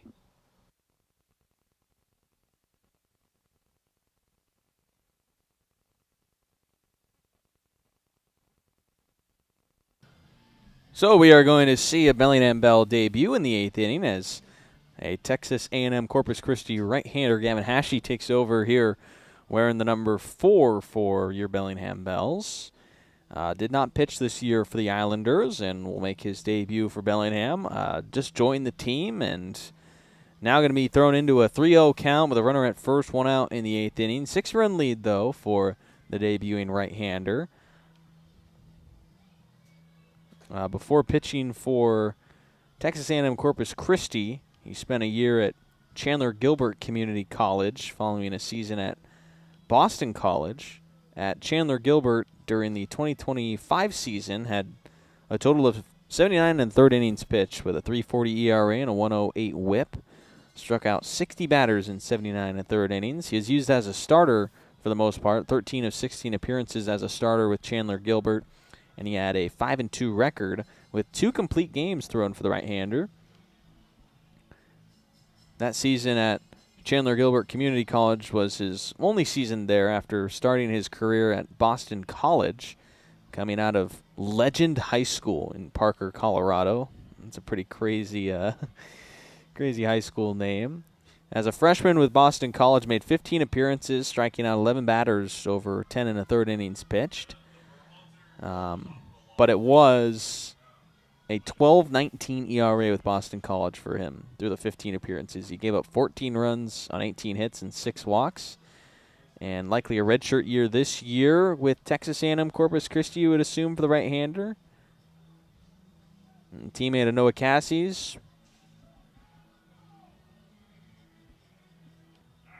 After getting all his warm-ups in, and there's no time limit on his warm-ups because he had to take over for an injured player. So you're allowed as much time as you need after an injury to warm up. He was throwing in the bullpen for about 2 minutes before he even came out here to throw his warm-ups to Jake Lyle. You know, he's probably thrown 30 pitches, and now he's going to go here against Ethan Wood and inherits a 3-0 count with a runner at first. Ian Collin out after what seemed like to be an injury. First pitch from Hashi as a Bellingham Bell is an outside strike. 96?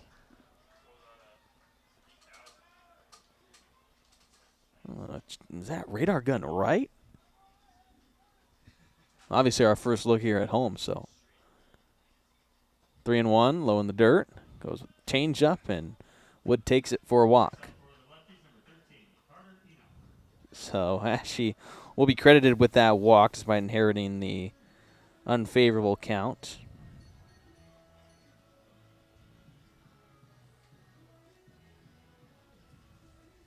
Collins' final line, an inning and a third, 2 strikeouts and 1 walk issued, 1 inherited base runner, so we don't know yet if he will be credited with a run scored against him. 8-2 the lead for Bellingham in the 8th inning. Carter Enoch 0 of 3 so far and up for the 4th.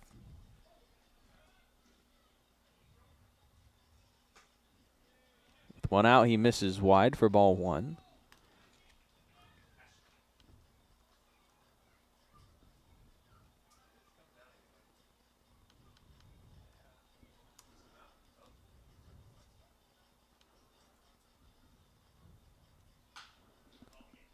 Bouncer to Johnson, and it gets over his head. Now the runner heading in to score as Jackson's throw will be late. Bounces past Jake Lyle as well, and then the base runners on the paths will move up to second and third.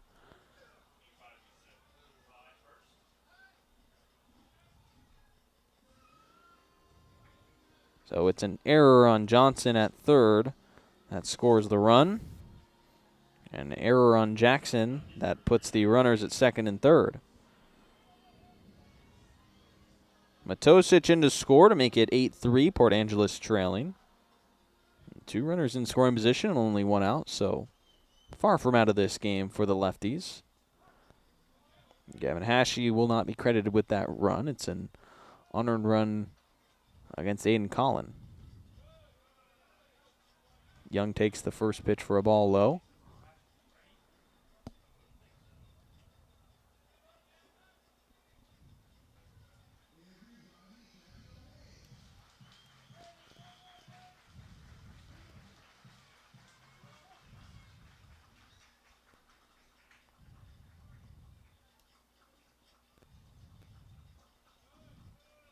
One 0 pitch missed low from Gavin Hashi.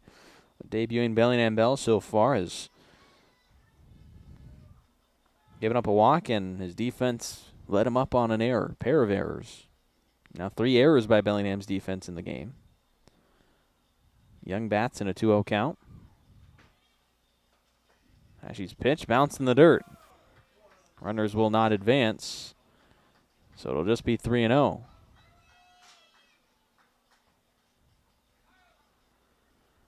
5 runs the difference.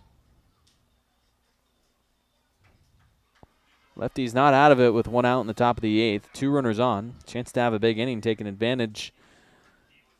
Hashi was kind of jerked out of the bullpen quickly, and maybe quicker than he thought. Probably thought he was going to pitch the 9th only. Had to warm up quickly, and now he's just trying to settle in. This is his 3rd batter faced, and he gets a strike, so 3-1. Young, 1 of 3 in the game. Actually, he's the only hit for the lefties in the game. Still just the 1 knock. Inside pitch is ball 4. Young hesitated, thinking it might not have been a walk, but it is a free pass. The bases are loaded for the lefties, so just hold on a minute here. We saw Port Angeles have some drama towards the end of last night's game in the 4-3 victory for Bellingham. It was 4-1 headed into the 9th. They scored 2 runs off the Bells closer, Frank Willius. They've scored 1 in the 8th here. Bells defense searching for 2 outs in the 8th inning. It's Huey patiently taking ball 1.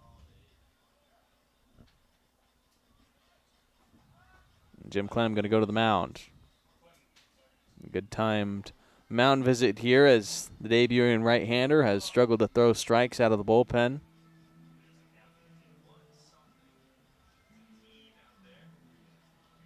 Team meeting on the hill between the infielders.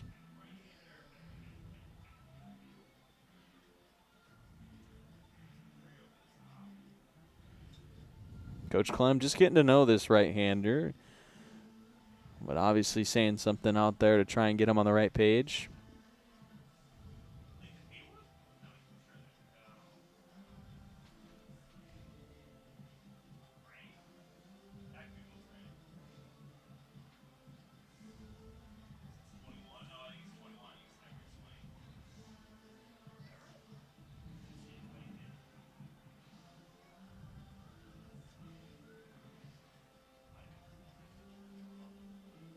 So the mound visit done from Coach Clem. Gavin Hashi, bases loaded in the top of the 8th. Trying to hold on to a 5-run lead over the Port Angeles Lefties. 8-3 is the score. Bellingham in front of Port Angeles in the series finale. A win for Bellingham would be a 10th straight victory and a sweep over Port Angeles. Right now the Lefties causing some trouble. Gavin Hashi on the mound, the right-hander, behind 1-0 against Huey. Misses the pitch wide for ball 2. Huey's gone 0 of 3 so far. A pair of groundouts to the second baseman, Hattori, and 1 strikeout.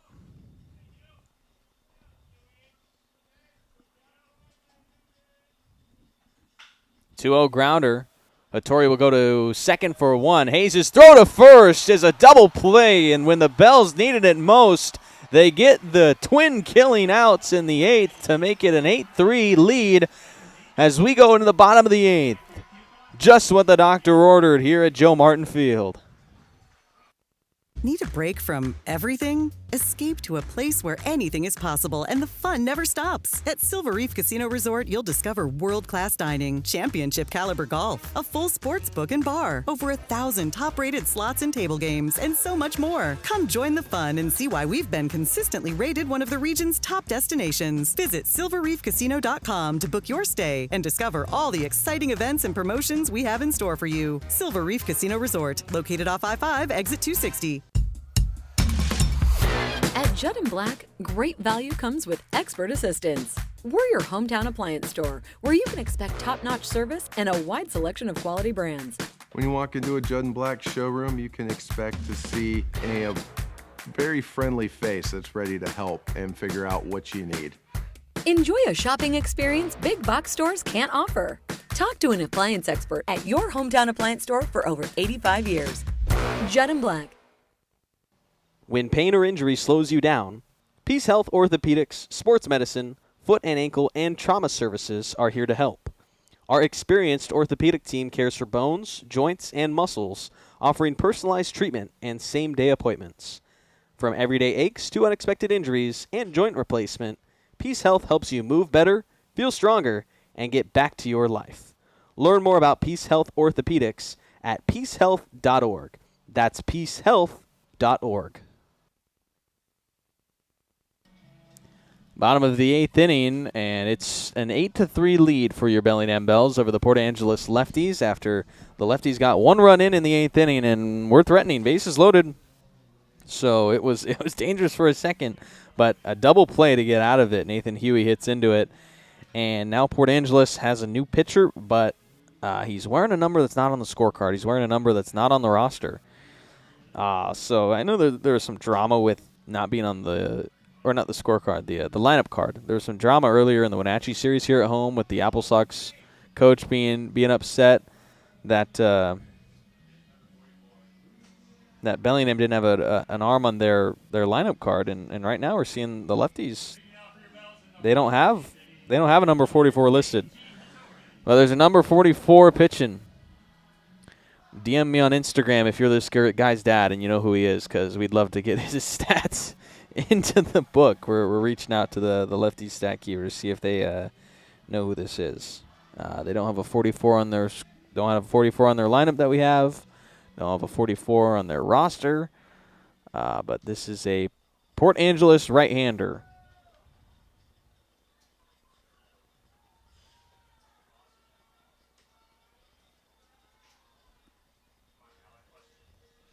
Leading off will be KG Hattori in the bottom of the 8th. Bellingham maybe needing some insurance after some drama. 5 runs the lead, but I don't know. I was getting nervous in the top of the 8th for some reason. Although Bellingham has only surrendered 1 hit as a staff, it's just been kind of the lack of strikes in the game that have caused the traffic.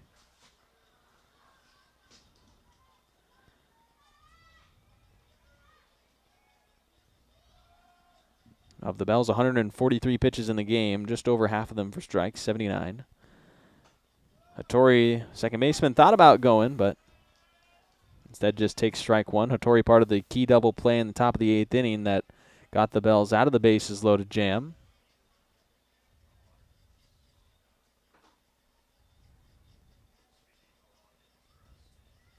Ball and a strike on Hattori as it misses wide for ball 2.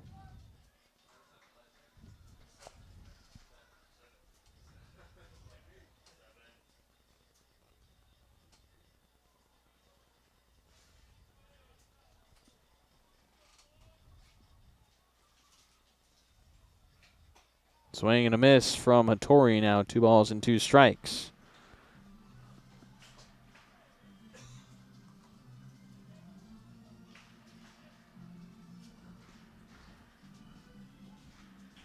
Hattori, the leadoff man in the bottom of the 8th for Bellingham. A 5-run lead for the Bells, looking for a series sweep.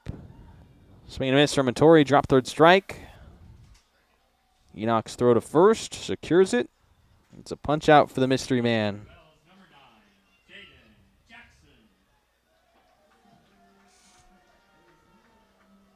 The mystery number 44 on the mound, relieving Brady Sprague after an inning and a third from him.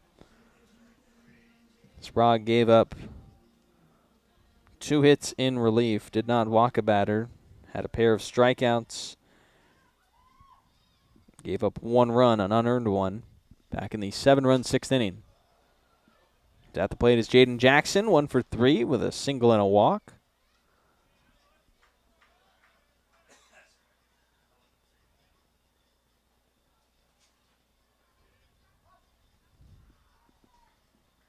Jackson after a foul ball on the first pitch to him. 0-1 against the left fielder. Way wild miss to the backstop.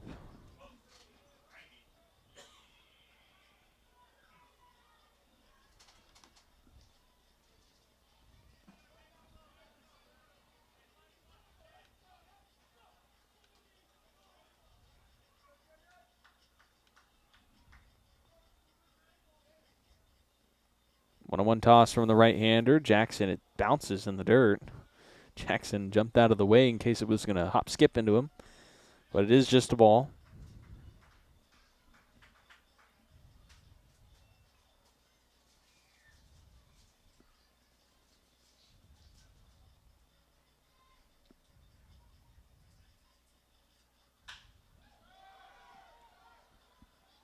Ground ball to first. Wood underhand toss to the covering pitcher. Retires Jackson. 2 straight down in the bottom of the 8th. Still 8-3 the lead for Bellingham. Bells will be on the road tomorrow. The West Coast League's Game of the Week out in Victoria. You can catch it on the Harbor Cats YouTube channel. I believe they have a YouTube channel. Or on WCL Live. Brandon Leone up with 2 outs in the bottom of the 8th. 1 for 2 with a single, sacrifice fly, and a hit by pitch. He scored a run also in the 6th. Takes the first pitch high and away for ball 1. Rain has started falling here again at Joe Martin Field. It'll be a crucial series over the weekend at Victoria, the final series of the first half. First half winners in each division get auto playoff berths. Looks like it's going to be the Ridgefield Raptors in the south. It's either the Wenatchee Apple Sox or the Bellingham Bells in the north. Apple Sox went into Yakima Valley and against the Pippins picked up a sweep, I believe. That game, not yet final, but 16-3 the lead for Wenatchee. The Bells can close this one out in the top of the 9th. Would remain even with Wenatchee atop the north and would just need the Apple Sox to lose one more game than Bellingham over the weekend. Bells need to be above Wenatchee in the standings because the Apple Sox hold the tiebreaker. 3-0 the count on Brandon Leone. Right-hander able to get down the middle with 90 miles an hour for a strike.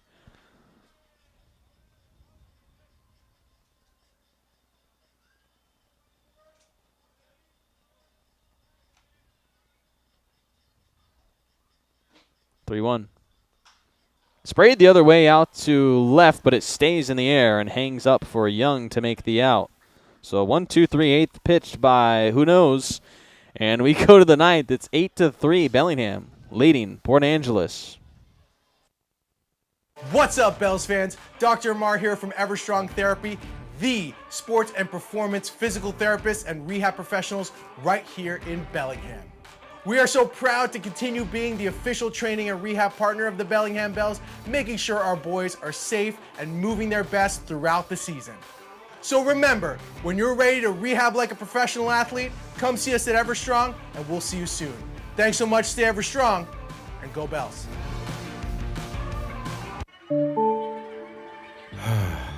Bummer. This never happens at a convenient time, does it? It's always while you're hustling to meet a deadline or trying to enjoy the game. If only there were a way to outsource this and get back to what you were doing. Well, as a matter of fact, there is. Team Technology is local and employee-owned, balancing ease of access with security and compliance for the cloud and on-premise systems of small and large businesses alike. Connect with Team Technology and see how technology is easier with a team. Choose cooperative. Choose community. Bank with Local Industrial Credit Union. Proud Sunday savings sponsor of the Bellingham Bells. If you live, work, or attend school in Washington, you can join a credit union that puts people first. Local decisions, personalized service, and a real commitment to our community. Learn more at industrialcu.com. Federally insured by the NCUA. 9th inning, and Bellingham trying to close off a sweep of the Port Angeles Lefties here with 3 more outs, and Gavin Hashey in his debut will look to do just that. A 5-run cushion for him as he comes out for his first clean inning in relief. Had to inherit a base runner in the 8th and inherited a 3-0 count at the plate, but was able to get out of the 8th with only 1 run of damage with the help of a double play. Escaped that 8th. Now he'll face the 7, 8, and 9 hitters of the Lefties. Leading by 5, Tommy Markey, George Smith, Will Feltus. In the series finale, it was the Lefties in control for the majority of the game, 2-0 the lead up until the 5th inning when Bellingham cut that lead in half, 2-1, and then a 7-run 6th. Gave it an 8-2 lead for Bellingham. 1 run in the 8th has us at the 5-run difference. Markey takes the first pitch for strike 1.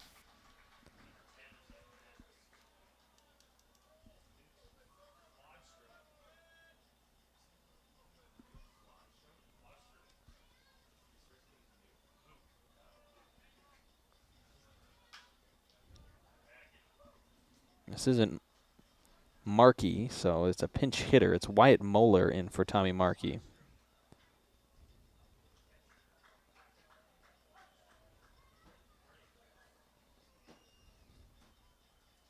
So Markey's night is finished after an 0 of 2 performance that included a walk. Another foul ball from Moeller at the plate. Has him with 2 strikes on him.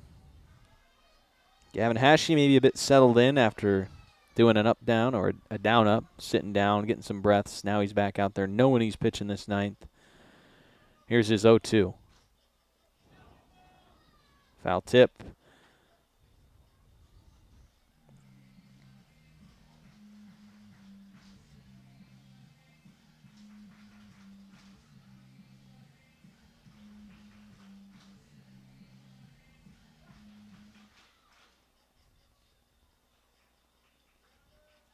Oh, 2 from the right-hander, or 1-2 from the right-hander in the dirt now.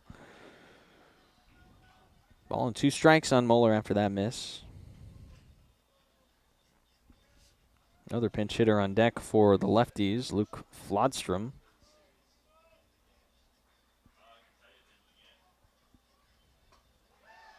There's a swing and a miss, and Hashey has his first career strikeout as a Bellingham Bell, gaining the first out. In the 9th inning, the Bells one step closer to a series sweep over the lefties. So Luke Flodstrom up, pinch hitting for George Smith. Finishes off an 0 of 3 night for Smith. Most importantly, the costly error in the 6th inning by him.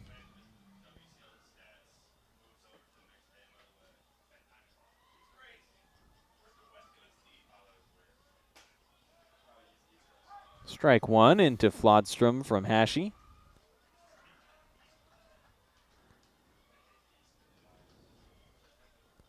Not a save situation for Hashey, but still trying to close out the series win.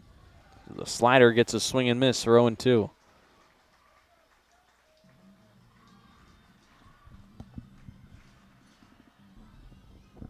An 8-3, a 5-run lead for Bellingham, 1 out in the top of the 9th. 0-2 the count, and the bench hitter, Luke Flodstrom, taking over in the 8th spot for George Smith. Hashey's 0-2. Swing and a miss on a chase. Back-to-back Ks for Hashey. And 2 strikes. 2 strikeouts in the 9th inning to have it just an out closer to the 10th straight win for Bellingham.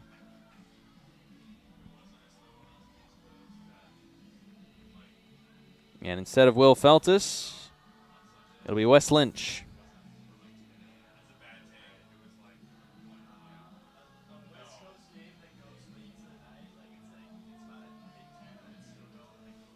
Wes Lynch pinch hitting for Will Feltus. Feltus 0 of 2, finishing his night with a walk. So far, the 2 pinch hitters have struck out against Hashey. This one hit on the ground to Johnson. He slides and snaps it. A throw to Churchill. Caps off 10 in a row for Bellingham.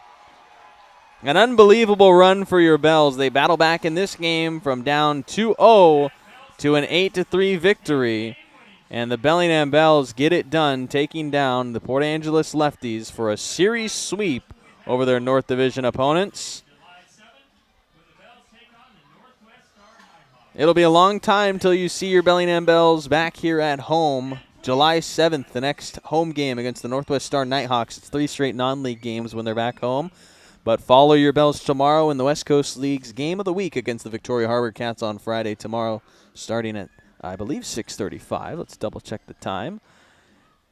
Tomorrow's Game of the Week out in Victoria, starting at 6:35 in Victoria.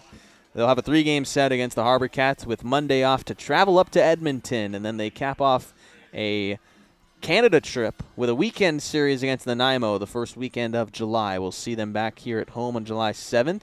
Big games coming up for Bellingham. With this win, they stay even with Wenatchee atop the North Division with a record of 18-6. 10 straight wins for the Bells have got them to this point.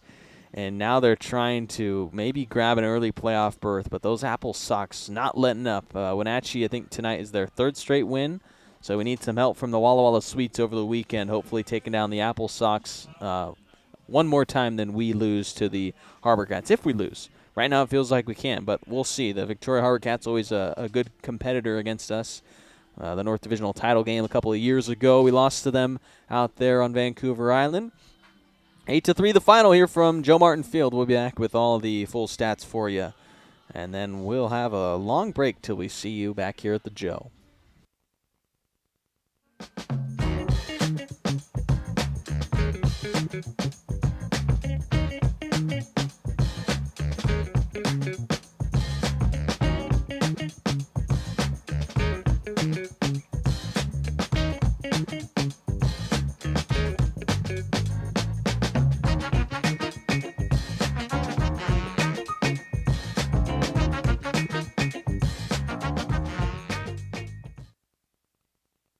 Washington homeowners are saving thousands of dollars on their energy bill by upgrading their home. And the best part is, CNGC is giving back even more money when you switch to a more efficient alternative. So you can enjoy increased property value, a higher quality of life with better appliances, and greater comfort for your family. Scan this QR code or go to cngc.com and save money on your energy bill.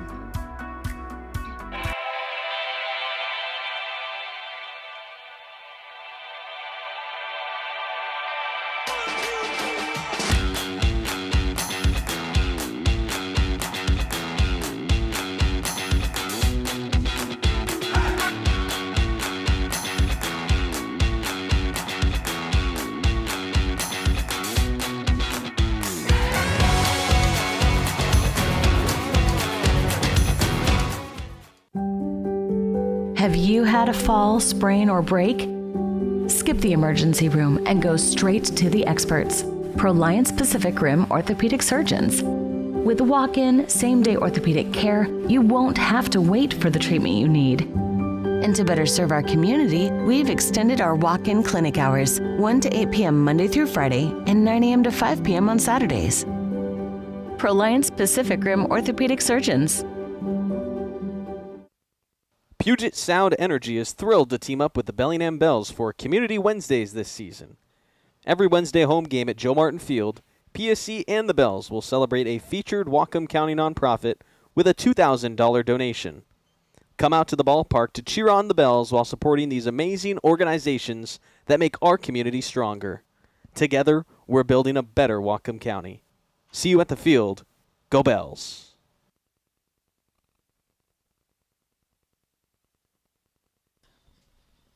Back here at Joe Martin Field after an 8-3 victory for the Bellingham Bells over the Port Angeles Lefties. A series sweep over the Lefties for the second time this season. Bells have now won 10 games in a row. Let's go over the game stats. Port Angeles, one hit. Caden Young, the only hit in the game, but they scored 3 runs. That kind of gives you a sense of the 7 walks that they drew and the 3 errors on the Bellingham Bells defense. Were kind of the ugly part of the win, but a win nonetheless. Bells were able to come back despite Tim Hudson's 5-inning start that included just 2 hits and 4 walks for 1 earned run. He struck out 5 Bells. It was the bullpen that fumbled the potential win chance for the Lefties. Bells on offense led by Noah Cassie, 2 of 3 with a run, an RBI, and a double. KG Hattori also had 2 hits, the only other Bell with 2 knocks with a run scored, an RBI, and a double. Also had 7 assists on defense. Bells as a team, 8 hits. The big inning came in the 6th, where basically everyone strung it together. Noah Cassie had a leadoff double that was out of the glove of Daniels in right field. Johnson, an RBI knock in that frame. Aspen Alexander put a ball in play that led to an error. Hattori had his RBI double. Jackson with an RBI single. Jake Lyle drove in 2 runs on a hit. Cassie picked up his second hit of the game with an RBI. As part of the 7-run frame that was the difference in an 8-3 victory over the Lefties and got us in a good position to head into the weekend facing Victoria. Other scores in the WCL final from Nanaimo, where the Night Owls beat the Harbor Cats 2-1. The only other final is the postponed game right now between Portland and Marion. That got postponed at Walker Stadium. 3-0 the lead for the Pickles when it was postponed due to rain on that dirt infield. Top of the 7th, Kelowna and the Falcons leading at home over the Kamloops Northpaws. Bit of a comeback. They were down 6-5, but now in the top of the 7th, lead at 10-6. Walla Walla and the Sweets leading the Springfield Drifters 15-8 in the top of the 8th. That's the offense we'd like to see from Walla Walla, hoping that they can do some of that over the weekend against Wenatchee, because the Apple Sox are leading 16-5 over Yakima Valley in the bottom of the 8th inning. So no help from our friends in Yakima throughout these last 3 games. The Apple Sox sweep the Pippins, or looking like they're going to sweep the Pippins. We sweep the Lefties, so we stay even atop the North Division standings. Ridgefield Raptors with a 9-3 lead over Bend in the top of the 9th, looking like they might clinch their playoff spot here tonight. And a non-league contest, the Corvallis Knights leading the Girding Builders Marketmen 18-4 in the top of the 9th inning. Tomorrow, Bellingham travels to Victoria for a 3-game set that means a whole lot against the Harbor Cats. It's the West Coast League's Game of the Week tomorrow at 6:35. Catch it on Victoria's broadcast. Next time we'll see you here on the Bells YouTube is July 7th. 11 days off for the home guys here. It's a 9-game road trip to Victoria, Edmonton, and Nanaimo, doing the Canada road trip.